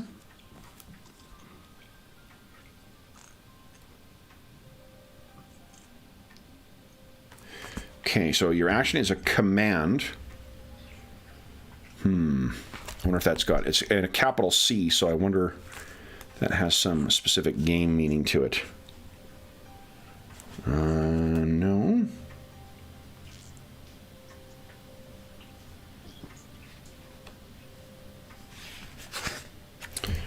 Let me just double check in the core book about commands. I bet you it's the same thing for, like, animal companions. Here we go. Command. 533. It's a spell called command. Yeah. This component is a specific utterance which you must make in a loud and strong voice. So for this round, you're not going to be able to give a command to Igor. And if I manage to make my save, will that break me out of it this round or not? No, you're not going to be... what it'll do is it'll get rid of the sickened condition. The save is specifically against the sickened condition to try and get rid of that. Okay. So you can spend an action to try and get rid of that if you like. Yeah, I think I will. Okay. That was Fortitude. Oh! Do you have anything that grants any bonus to saving throws that we're missing here? Okay, that's within 2. No, I think they're all applied. Okay. So you could spend your hero point to make a reroll. You can't make it worse. If you critically fail in this, it doesn't make your sickened condition worse. No, I'm gonna. Okay. You have 2 more actions. What would you like to do? The spirits. Oh, the spirits are still 10 foot away, aren't they? They are, yeah. So she's 10 feet away and engaged with Igor. They are 10 feet away. And who are they engaged with? Basil. They aren't engaged with anybody. They have reach as well. Both she and... if it isn't evident right now, your DM is just full of bullshit ideas. So... Yeah, well, I've seen them sort of trying to pick on Basil. So he's going to... Since he's not in the best of state, he's going to engage with these creatures to try and take the heat away from so his... stride over to one... if the one in the light's going to be easier to hit because it's writhing in the light that... So I'm just going to take my last action to just take a swing at it with my Warhammer. Go right ahead. If you've got sickened in there... Oh my god. I'll spend that hero point? Yeah, I will now. I'll stop reaching for the critical fumble. All right, so it's a miss, but it's not a critical failure. So you swing at this thing. Happy. Okay, their turn. All right, so the one that is in the light is going to try once again and get out. Fails again. I guess it'll then try and attack Dr. Earthsprung. This is not going to hit either. And the final one, does a 16 hit your AC? No. Does at the moment. How about a 14? No. No, okay. It's sickened as well, too. So the one that's in the light is trying to get out at you, but neither you nor it are able to connect. The other one is going to try once again and get at Basil. That tendril comes out. 5 is not going to do it. Does a Basil, does an 11 hit you? No, 16 still. Okay, so none of these things, it's 3 actions, it's trying to get at you. None of them are able to connect. Basil, your turn. What are you doing? Damn it. Yeah, so... yeah, that's so... yeah, damn it. So I think I have to drop the pistol, and I can't reload it with only one hand. So that's. I think you can. I think as long as you let's see here. I'm just going to make sure that there isn't a gunslinger ability that allows you to reload with one hand. Yeah, but I'm not a gunslinger, so I think. No. But if there is an ability that says you can, that means like normally you cannot. Yeah. Okay. So yeah, you're not going to be able to reload the one. What? Yeah. So I will drop the pistol and keep the one in the light, or try to keep it in the light. Okay. 2 more actions. And now I draw my sword and just close in. I mean, sure, they're close enough so you could be engaged with both of them. Like you don't need to be moving. They move close enough together to try and benefit from the shadowy effect they have. So you can move in and be engaged with both of them. So if one of them drops, you don't have to waste time chasing another one. Yeah. Okay. Okay. All right, Ms. Dumer, what are you doing? I will try again with the fortitude. Okay, here we go. Nat 20, there you go. Finally. Get rid of that sickened effect. Sorted. Now then, she throws it off and goes for the gauntlet with a flurry of blows. Okay, on the critter or on her? I think I'll try and finish off the critter in the light. Go right ahead. Yes, that is fucking 2 damage. 2. It is a hit. Not quite enough to take it down. Your follow-up, that one misses. Okay. Second misses. Yep. You still have 2 more actions.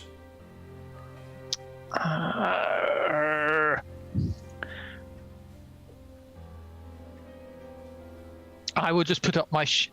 I'll move towards her and put up my water shield. So you're engaged with her and you've got your shield up now. All right. Yep.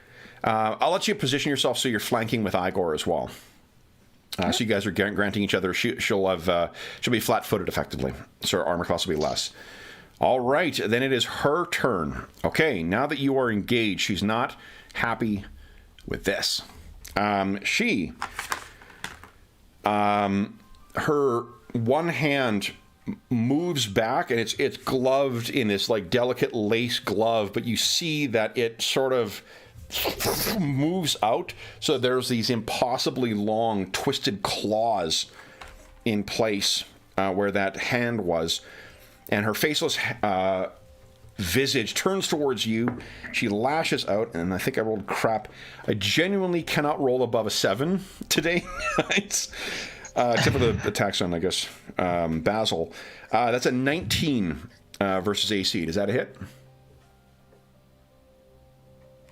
Ms. Dubert? Okay, 19. No. Nice. Okay, so she lashes out at you. That is a miss. She screeches in your mind. Follow-up attack, a 4 is not going to hit. And then her final attack will be that tendril wraps around and is going to try and hit you again to sicken you. This one is going to be at a minus 8. I got only a plus 5 on this. A 14 does not hit. So she is, yeah, and you're just ducking to one side and the other side, and then you can just feel that thing coming up behind you. You hop over it, so it lashes, misses you as it comes up from the ground. You land ready to face her next round. Dr. Ursprung, what are you doing? You are engaged with these little things now. Now my voice has returned. Yes.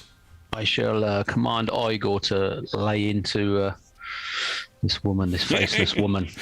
Bellows out, take her down! How many actions is he getting? 3 or 2?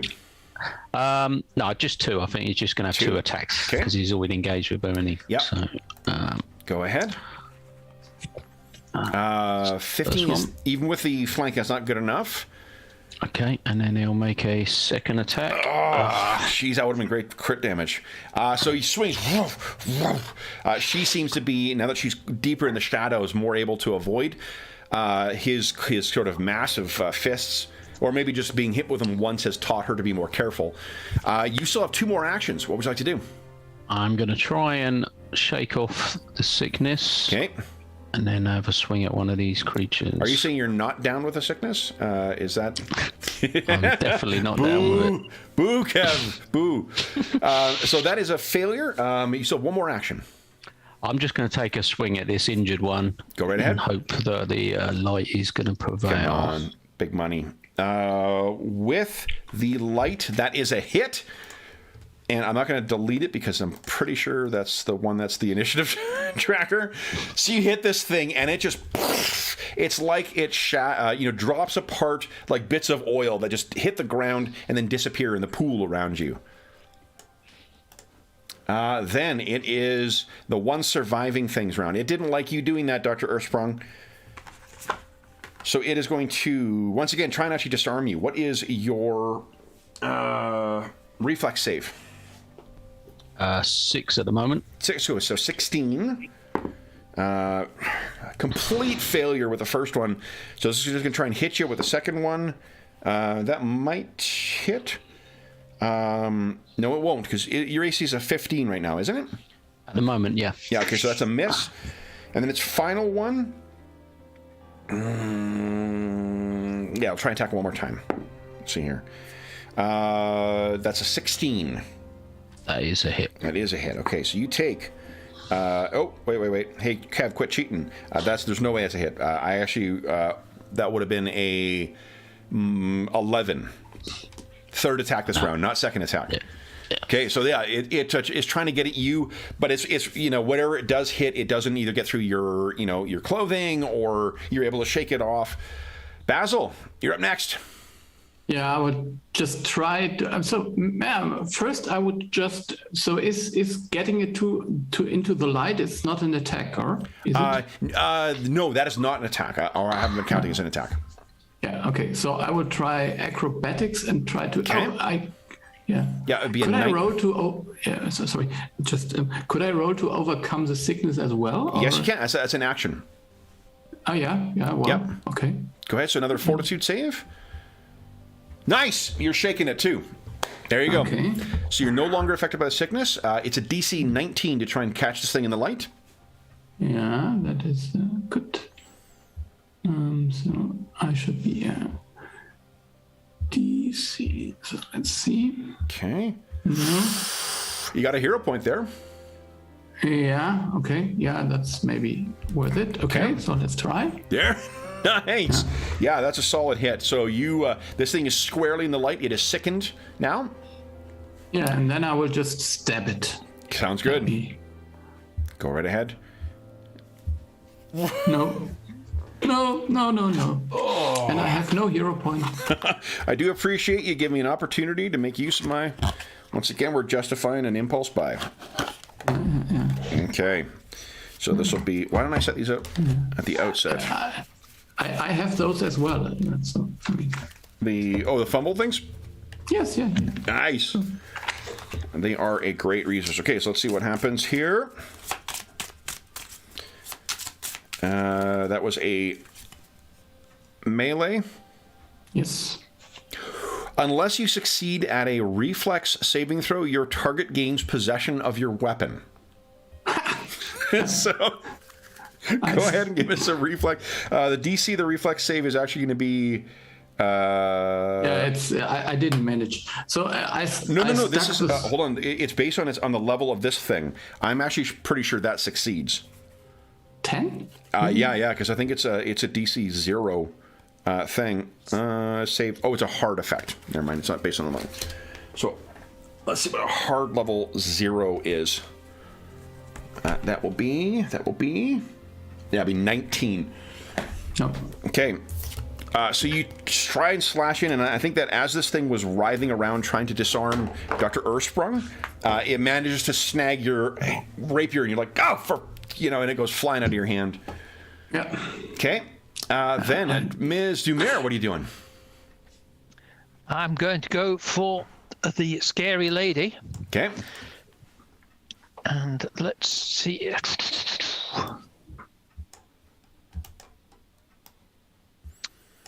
I think I'll try and stun her. Okay. Very nice. Oh, actually, can I do that with my... Oh, I'm not next to her, so I can. Yep. Okay. Nice. Okay. That is... because you're flanking, that is a hit. Okay. Excellent. So she needs to make a fortitude save against your class DC is a what right now? 20. 20. Nice. Okay, so and it is a fortitude save. I'll make always saves in chat. So her save bonus is a plus 10. Oh. So you hit this thing, but I mean, it's reflective of how tough this thing is that you were not able to get it stunned. But that is a hit. It did do damage. Your second strike, that one is a miss, unfortunately. You have 2 more actions. And I will simply put my water shield back up again. Okay. Well, then you still have 1 more action. You can try attack a 3rd time if you like. Let's... One last try. Yeah. Come on. No. Okay, so it's a miss, but no. There's unless you roll a nat 1, there's no fumble effect from a miss attack. No. All right. Okay. So then it is her turn again. You can't... Actually, I think what happens, this thing turns towards you, and you see its face stretches to the point, like as if it's snarling or growling at you, where you can see little tears happen in its... where its mouth would be. It snaps back together as it tries to hit you with its claws. Once again, a 19 is not going to be good enough to hit you, I don't think. Nope. Okay, so its first claw misses. Second claw is going to be at a plus 8. A 16 also misses. Its final one will be that tail once again. Let's see here. Nat 20. So there we go. So I need a save versus fortitude at 26. Ooh, that's a tricky one. Yeah. Ooh. So you're sickened 1, and you don't have reactions, but you can still speak next round, and Yeah, so it's not a critical. This thing, you duck back and forth, and as it's still trying to get at you, that tail comes from behind and hits you squarely. But even though it's a really solid hit, you're able to kind of spin with it, so you don't get the full measure of the effect. Dr. Ursprung, what are you doing? I go. Bring her down. Right. He's going to attack her. Nice! Yeah. Solid hit. Bang! Hits in the back of the head. And then he'll swing round again. Oh, that would have been good. Not so much. Not quite. Very close, though. And then you have 2 more actions, I guess. Yep. I'm going to try and remove my second. Okay. Nat 20. Beautiful. Completely shaken. Just get rid of that. Shaken? I'm already in the past tense, Madison. You don't need another one. So no, sure. Take a swing at the creature. Go right ahead. Now free of the debilitating effect. It is in the light, so that is a solid hit. Unfortunately, it is not a terribly solid creature. So, all right. Then it is this thing's turn. It is going to, with its rapier, its newfound rapier, it'll spend an action to toss the rapier, I think. So it throws it further down the street. Its second action will be to try and... who am I going to hit? I should hit Dr. Ursprung. You're the one who just connected with it. That is a 17. Yep. Nope, 15, Yep. 15. Oh, no, 15's not now. Okay. Not second. So the other 2 tendrils try and strike you. Dr. Ursprung, the first one narrowly misses you. Second one comes nowhere close. It's fearful of that mighty mallet of yours. Basil, what are you doing? Gosh, I am just so... I lost my pistol, I lost my rapier. I think I'm just a cornered rat now. So I will just basically try to use my paws and just strike it. So are you going to sustain the light on this thing? Yes. Okay. So 1 action to sustain the light. Yep. Another action to basically devise a strategy. So I would just maybe get some thing there, and I would use that to attack anyway. So I would just roll an attack. Sure. Go ahead with your unarmed. So it just gives a +1 bonus then. Yep. Okay. No.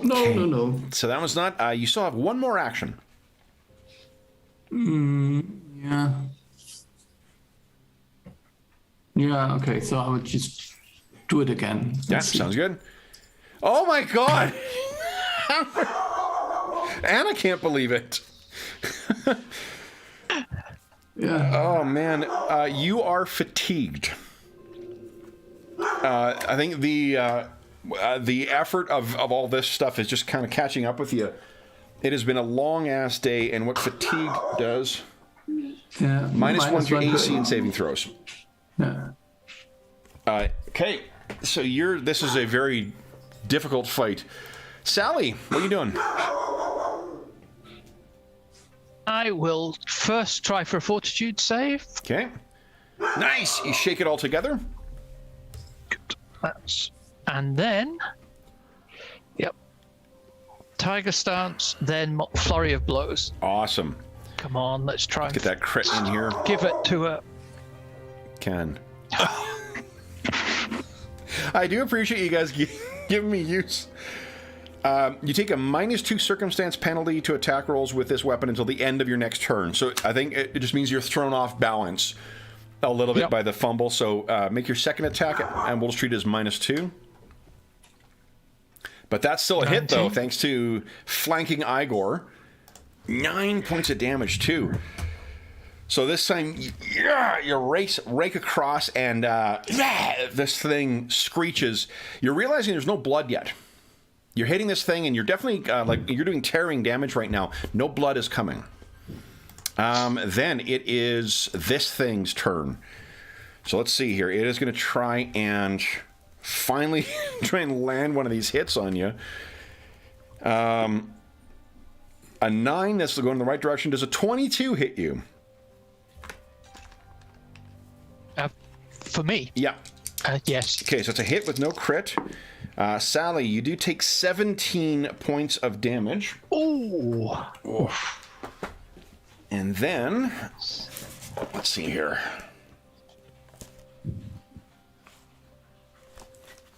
It is wrong book, Madison. Sorry, there's a special ability it's using, and I looked it up before, but now I've completely forgotten it. How the rules work on it. There we go. It has grabbed you with that. So she has grabbed hold of you with this. And then, as her second action,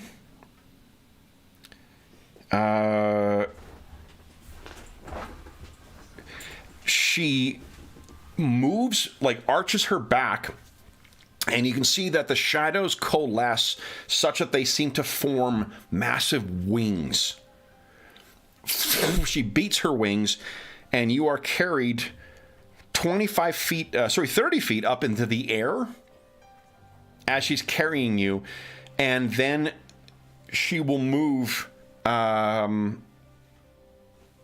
know what? I think she needs to go 60 feet in the air, because look at these buildings. These are all pretty. Those look like they're higher than 30 feet, right? I'm not liking the way this is going. So you are carried in that oversized hand, and it's the shadowy wings are beating, and you are now 60 feet up in the air. Dr. Ersprung. Oof. Okay. I'm gonna call Igor over to try and deal with this creature. So I'm gonna give him 3 actions: 1 to get to the creature, and then 2 hits at it, or potential hits. Yeah, that would be 25 feet. So he runs over. So he takes a swing, misses. Okay. And then the second swing. Oh, that is terrible. Kidding me. You get tangled. You're going to need to sleeve those cards, Yeah, Kevin. honestly, the amount of use. They're going to get worn out. You get tangled in your gear and are encumbered until you spend 2 interact actions to free yourself. So I don't know what he's got caught up in. Maybe some of his gears are starting to, you're putting him too much through his paces right now. So he needs 2 interact actions to unencumber himself. All that encumbered does, clumsy 1, so -1 to dexterity checks and DCs, including AC and reflex saves, and -10 feet in his speed. You have still 1 action, Dr. Ersprung. Yeah, I'm going to take a swing at this creature. Go ahead. Come on, solid hit. Oh. No. This thing's turn. It will. We'll spread the love around here. So 1 on Basil. Nope. 2 on Dr. Ersprung. That one actually might hit. That is a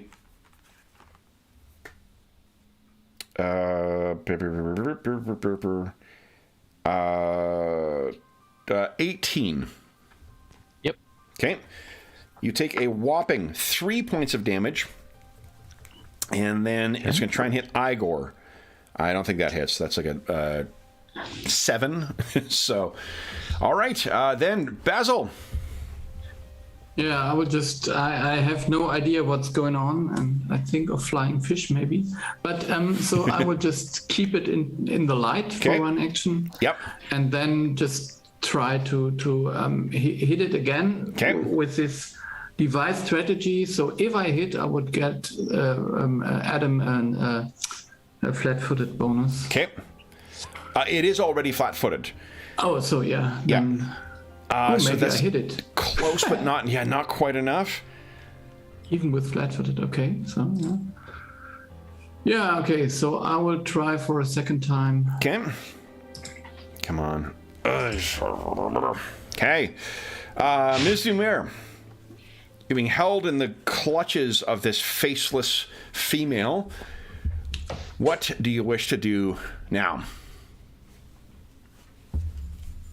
Ooh, tricky. So you're grabbed, which means you're flat-footed and you're immobilized. Otherwise, you're free to act. No penalty to attack rolls or anything like that. Well, I guess I will try and lash out with my claws along her arm.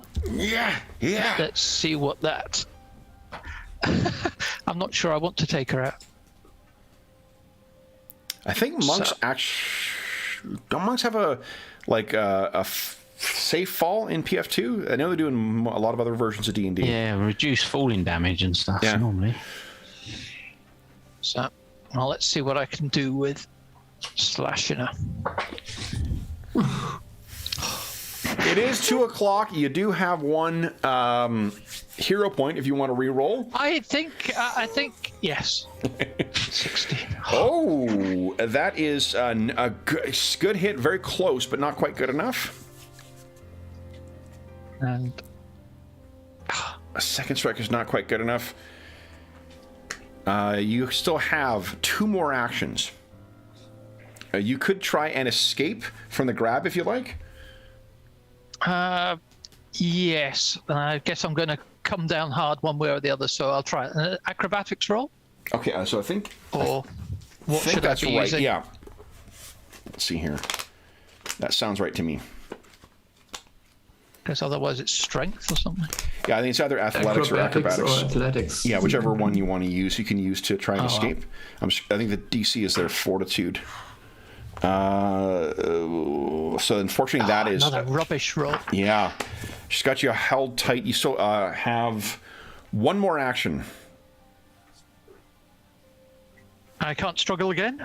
With a minus? Cannot. I think you can only try and escape once per round. Then I will prepare myself to fall if. Yeah, sure. You can.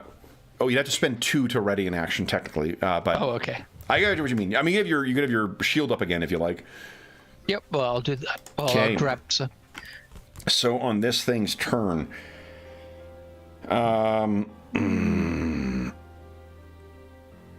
it is first going to try and hit you with that tendril. You can now see that now that it's in the air, there is like a shadowy arced tail coming up from behind this thing that is going to try and come in and get you, Sally. Okay, now I roll an 18.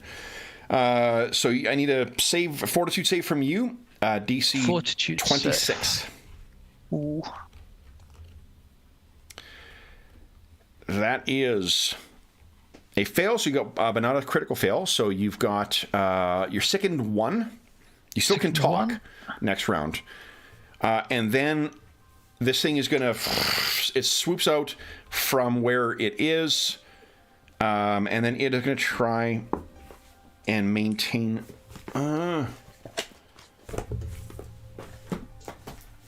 So we'll see if it. I know it grabs until the end of the next round. I think it needs to try and sustain it, though.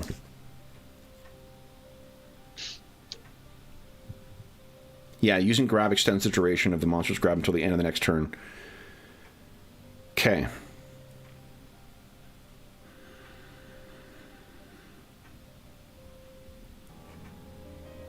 Okay, so it's going to use its action to extend its grab.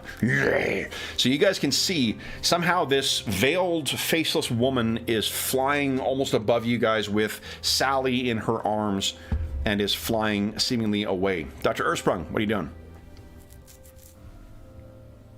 Yeah, I mean, he'll glance up, but with no sort of range weapons, he feels a bit useless at that, the situation. So Igor's got reduced movement, but has he got penalties to attack as well? No, just to his AC. No penalties to attack. He could take 2 actions to sort out his gears.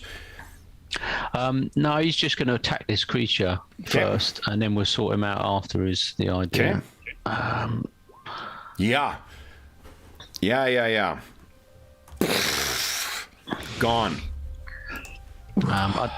And he'll use his other action to try and start sorting himself out. Yeah, you can see his gears. Sort of halfway. Dr. Ursprung, you either have 2 actions or you have 1 action if you're giving an extra one to Igor to fully sort himself out. How far away is this thing flown from where we currently are? I know he's 60 foot up. It's about directly above you at this point. Oh, so it's still just above us. Well, I'll let Igor sort himself out for 1 action. Okay. I haven't got any ranged weapons or anything. And the light only shines 40 foot, I think. It doesn't have 2 ways. You could shine like a cone one area, or you can have it focused. Yeah, I'll just check the bright light 20 for 40, or a 40 foot cone and dim light to the next 40. I'm going to shine that just to see if it has some minor effect on it. So pick either athletics or acrobatics and give us a check, please. Okay. He's rubbish at both. That's not bad. All right, so you're sort of shining it up. I mean, because it's a cone, I don't think she can avoid this at this point. So she's going to be sickened to a degree, just not... not as much. Not as much. All right, so you can feel your captor, Sally, has her grip has tightened or loosened a little bit because there's a light coming up from the ground at you. Good. Basil, what are you doing? Yeah, I think I would just pick up my pistol. Okay, so I think you have to run back to get your pistol then, right? Because it'd be 10 feet away. Remember, it was attacking you 10 feet away when you were... Yeah. So 1 action to race over, you grab your pistol. Yeah, and then I have to reload it. Stupid setting, invent a revolver. Then it is Sally's turn. Right, I will first try and shake off my sickness. Nat 20. So I'm going to give you a +2 if you're to whatever your next action is, whether it's to hit someone or to try and escape. I'm going to try and hit her. Okay. So May as well while I'm close to her. Yep, +2. That is a hit now then. Look at this. Boom. Chunk. She screeches once again in your mind. And 1 more slash at her. That doesn't quite hit. So that is only 2 actions. You still have 1 more. What would you like to do? And 1 more to try and struggle free and drop to the ground. Okay. Come on. You're free! Woohoo! Okay. So now I'm then, free and I'm 60 feet up in the air. Yes. This could be tricky. Now, let's see here. Does your monk class... I can't remember if that's like a feat you need to take or like a class option you take, or do you automatically get a safe fall kind of thing? Yeah, let me... Let's see here. Incredible movement. Flurry of blows.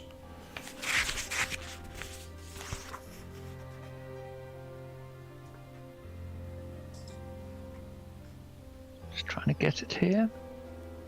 Okay. Doesn't look...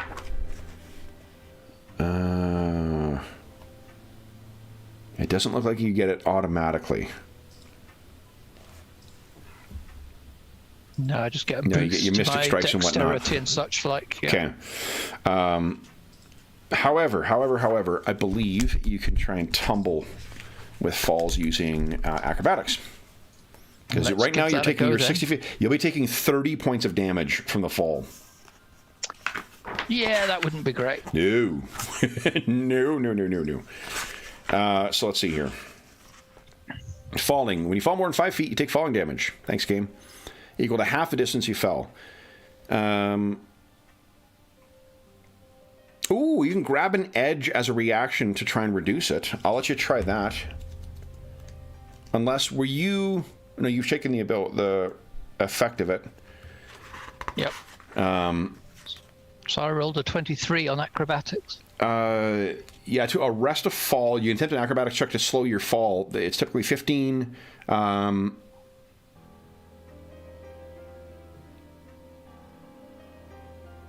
Oh, it's only if you got a fly speed. Grab an edge. It's a reflex save at a DC of 15. Because your acrobatics save, you're going to be able to...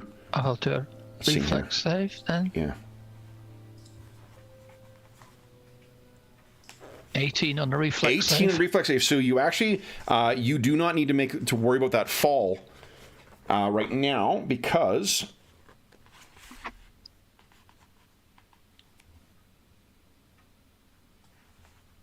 Yeah, it doesn't look like there's actually an opportunity to roll with fall in this as there was in... Where is it? Temple through, maneuver, flight, squeeze. Yeah, you don't get... There's not a roll with fall, but your reflex save, you actually grab an edge. Okay. So you're no. like... Whoa! Clinging from a windowsill. Yeah, from like one of the tops of one of these buildings right now.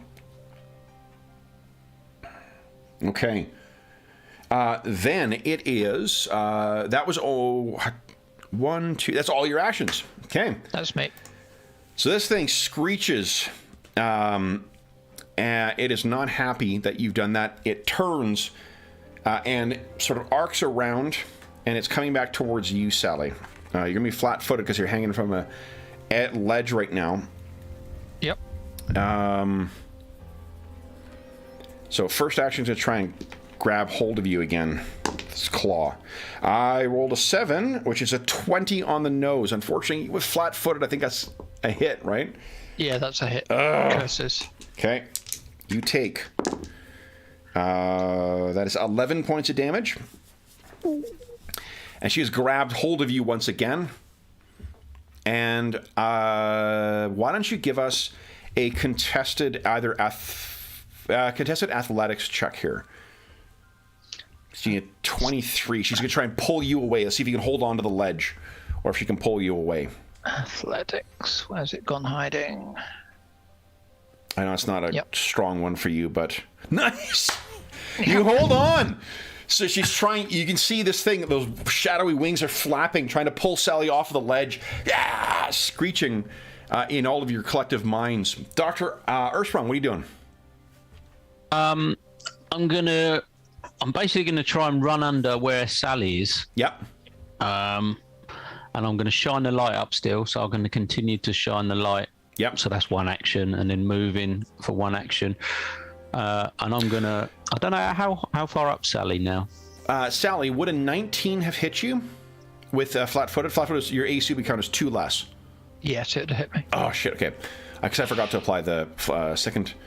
Sorry, so you, 1, you're maintaining the light on her. 2, you're running underneath her. What's your last action? How high up is she?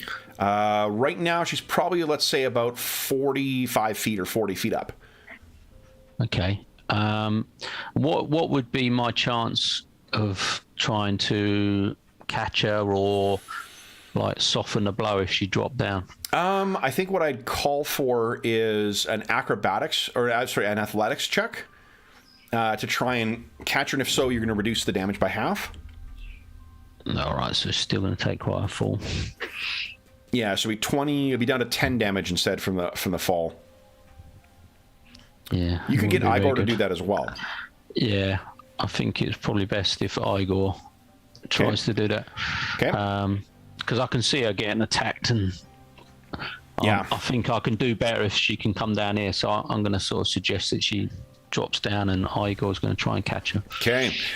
Then it is Basil's turn. So Igor comes stomping over and kind of gets his hands out. You really need to get that fireman's tarp attachment for Igor between now and next session. Basil, what are you doing? Yeah, so I don't know. Is there any possibility I could use an action to aim or so? I don't... there's not really an aim action in the game. So, but let's see here. What do you think? What skill do you think you'd be using? If we make it a skill check, basically you'd be aiding yourself. What do you think might be the thing that you would do? I don't really know. So my idea was just that I don't hit Sally so accidentally, just to be sure. Like you could just make a perception check against a 20. Yes. Yeah. Okay. And so let's let's do that. Okay. You got a hero point if you want to, or you want to save that for the attack roll. Yeah, I would. Yeah, I would. Okay. So you you adjust your monocle. You're trying to, rain is or the drizzling rainfall is collecting around you. You sort of try and line that shot up. Go right ahead and make your attack roll whenever you're ready. Yeah, I'm ready. Let's see. A hero point that sucker? Yeah, I will. So let's... Come on, nat 20. Oh, nice! That is a hit. All right. That's as good as I can. Look at that critical damage. Holy smokes. Yeah. Wowzers. So unfortunately, it's not a critical hit, but it is a solid... This thing, it makes her pinwheel to the side. You can see the wings still, and they're transparent. You can see them, but almost not see them. As she, the faceless creature, seems to, it looks like it's going to let go of Sally. Basil, you still have one more action. You want to reload, or you want to move, or what do you want to do? Yes, I want to reload. Okay, you get ready for that second shot. Ms. Dumer. This thing has... I'm going to try and drop down. Okay. I'll see if I can get caught. So let's make a let's just make an acrobatics check here. See if we can get free.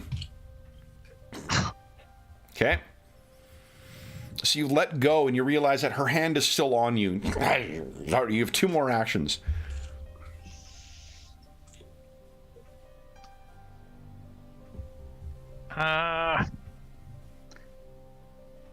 Choices are limited up there. You are not. Will maybe try. I'm not sure if you've got any kind of healing stuff on you, but you're not restricted from getting anything from your. I'm hanging from a window ledge or whatever, so. You let go. That's tricky. You said that you were going to try and let go. The thing is, she's got hold of you, so you're sort of hanging in the air in her grasp right now. Yep. So, I'm not sure if you've got a healing thing on you. You could certainly try and retreat. Nothing like that. Oh, shoot. Okay. Then I guess I will lash out at her. Okay. And we'll take her down with me, if nothing else. So let's... Come on. So that is unfortunately a miss. Second attack. Also a miss. Cheapers. Obviously under stress. Definitely. You still have one more action as well. Want to go for broke? I will. I'll put up my. I'll try and prevent anything else. Put up my shield in case the. Okay. It comes up. So the drizzling water that's falling down around you, it coalesces into this thing near her. It is her turn. So I need a reaction from you, Sally. Give us a reflex save because she's letting you go. But you. Your free hand, you got your shield up in one hand. Your free hand grabs the next ledge in here. So you can figure you're another 10 feet down. You're only 35 feet up right now. Then her second action is going to fly down towards Basil. And then she will try and grab Basil with that massive hand of hers. An 18, does that hit you? Yeah, it does. Oh shit! The reason I'm laughing again, I've easily 75 to 80% of my rolls have been between 1 and 5 today. Cannot get a hit on you. Okay, so 18 is a hit. Yes. You take 10 points of damage, and you are now grabbed by one of those oversized things.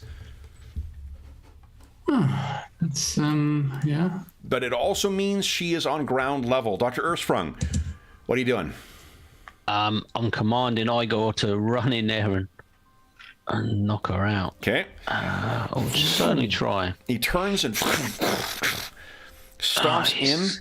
Oh, narrow miss. You can spend your your points on your minion if you want. Before that, I was gonna do my light on her. Oh, hold on. I had the light on her, didn't I? You did have your light on her, so it was only a -1 though, so it's still not quite enough. But I'm retaining that. Okay, yeah. So you're seeing that, and then I'm going to re-roll that attack. Sounds good. Igor. Go ahead, come on, Igor. There's that 22. What does it look Finally. like as he takes her out in one solid hit? Yeah, I mean, she's obviously distracted. She's grabbing Basil, and Igor he's just readjusted himself, and he's feeling actually like he's moving better. And he just comes in, and he's got this massive sort of hammering blow, and he just brings it down just like some big hammer hand just on top of her head, and her head almost sort of goes inside her shoulders. So what happens is this faceless thing, with that last strike, it shatters like an empty porcelain doll. All these bits fall down, with the exception of that single gem. And you see what sort of vaguely forms from it and goes flying off is something that looks like this. A faceless, shadowy figure. But it disappears as it's flying. You don't think that it is... Like, it's not like it vanishes. It's like as it's trying to scramble and get up, it's dissolving. And it's carrying the amulet. What falls to the ground is that amulet, and the light, that dim red light that was in out of it, goes away. So you have nothing but shattered bits of what it looks like you broke a doll, and there is that piece of that single stone that is left in there, but she is completely gone. There is no more threat here, guys, so we can drop out of the initiative order. What do we see, Ms. Dumer? With the threat gone. I will try and scramble myself down the face of the... looking at the pictures, it looks like they're sort of... what do you call it? Timbered. Yeah. So I will try and work my way down the beams. Sure. On the You outside. need not make a roll for that whatsoever. You're easily able to make your way down. Drop my way down. Ooh. So that was a close run thing. With that, guys. Thank you, Doctor, for removing that horrific apparition.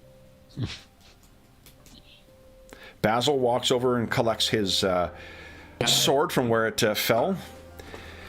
So you guys have a booking at the plow to get to still, but it seems as if you may have finally faced whatever is behind this scheme by the Elder Order of the Endless Odyssey. We'll have to find out what happens in 2 weeks' time. The first today, yes, because I am not on vacation by then, so we still have one more session of this. Fantastic. All right, guys, so then with that, we will bring our session to a close. For those listening at home, thank you so much for joining us for Chapter 7 of the Elder Order of the Endless Odyssey. As is always the case, if you have any comments, questions, or concerns regarding the session, the campaign, or the game we're playing, please don't hesitate to leave a comment in the comment section below, and I'll endeavor to reply in a timely fashion. In addition, there is a link down below to the Dungeon Musings Discord server where all of us are active. We have channels there dedicated to this campaign, this game, and every other game we run on the channel, for the most part. In addition, there is a link down below to something called Heroes Save Villages. That is the charity fundraising campaign we run on the channel. It benefits the SOS Children's Villages International Charity, a really terrific organization active in over 130 countries that benefits over 80,000 orphaned and abandoned children. And from now until I think it's about June 9th, for every $25 Canadian that you donate through that link, all of which goes directly to help SOS Children's Villages International with their activities. None of it goes to us. None of it goes to any other middleman. It just goes to them. I should mention as well, they also have ongoing relief efforts in Ukraine and the surrounding countries in connection with the Russian invasion of Ukraine. There is our small way of saying thank you, or one of the small ways we say thank you, is through our next charity raffle. The grand prize of the charity raffle will be a copy of Beetle and Grimm. Actually, you know what? I don't need to repeat it all here. I will say for those who are Pathfinder 2-centric, the second prize is a copy of Beetle and Grimm's what do you call it? Gold edition Absalom City of Lost Omens box set. A amazing version of the hardback of the same name from Paizo. I did a full unboxing of that, and you can find that amongst our recent videos on the channel. But you can also find on the Dungeon Musings Discord a full list of all the prizes that are available. We also have our next charity session scheduled for May 14th, Saturday, May 14th. We will be playing a adventure set in the world of Dark Sun, the classic AD&D setting, using the rules for castles and crusades. Those who have donated through the Hero Save Villages since August 1st, 2021, can spend the money they donated to help decide what the players will be playing, the player characters. You can make things easier for them by giving them some access to narrative metacurrency, or you can make things more difficult for them through some DM options there. And we've already had one very DM-minded donor double the chance of random encounters for our heroes, so they know the true nature of what Dark Sun should be like. You can head over there, and if you have donated since August 1st, 2021, or you do before May 7th, 2022, you can spend the money that you donated to help either make things easier or more difficult, or put a face to or a name to a face of one of the heroes that'll be playing in that session. We've already got one Thrycreen Ranger that is going to be joining the party, so it should be interesting. In addition, of course, you also have that's in addition to the chance of winning something in the next charity raffle. And again, all donations go directly to SOS Children's Villages International to just help them with the kids who benefit from their services. In addition, there's a link down below to our friends at Noble Knight Games, the preeminent retailer of out-of-print RPGs in North America. If you are making a purchase of $10 or more through their website, you can enter the code DungeonMuser and save yourself 10% on top of whatever the discounts you may be having, whether it's a sale or something else. Not only do they have a ton of out-of-print games, they also have a great want list feature. So if you've got something that they do not have in stock presently, you can put on your want list or wish list, and they'll let you know when they've got it in stock. They do restock regularly. And they also have a bunch of new games as well, too. So new RPGs, board games, card games. It's been my source for out-of-print games for a number of years now, so we're very happy to be able to share this discount code with you. The last thing I will say is a congratulations to our stalwart Illuminators for, at the very least, finally meeting one of those victims afflicted by the stone. So James, Ingolf, and Darren, thank you so much for returning back to the soggy streets of Dunsbridge. I look forward to seeing, now that you have a secret entrance, how you intend to go into the manor itself. We'll be back in 2 weeks' time to see what our heroes do next. And until then, we hope that we gave you a few hours to take your mind off the troubles of our world and think about the troubles that our stalwart Illuminators are uncovering in the streets of Paridar and the alleyways of Dunsbridge. And until we see you again, stay safe, stay healthy, and happy gaming.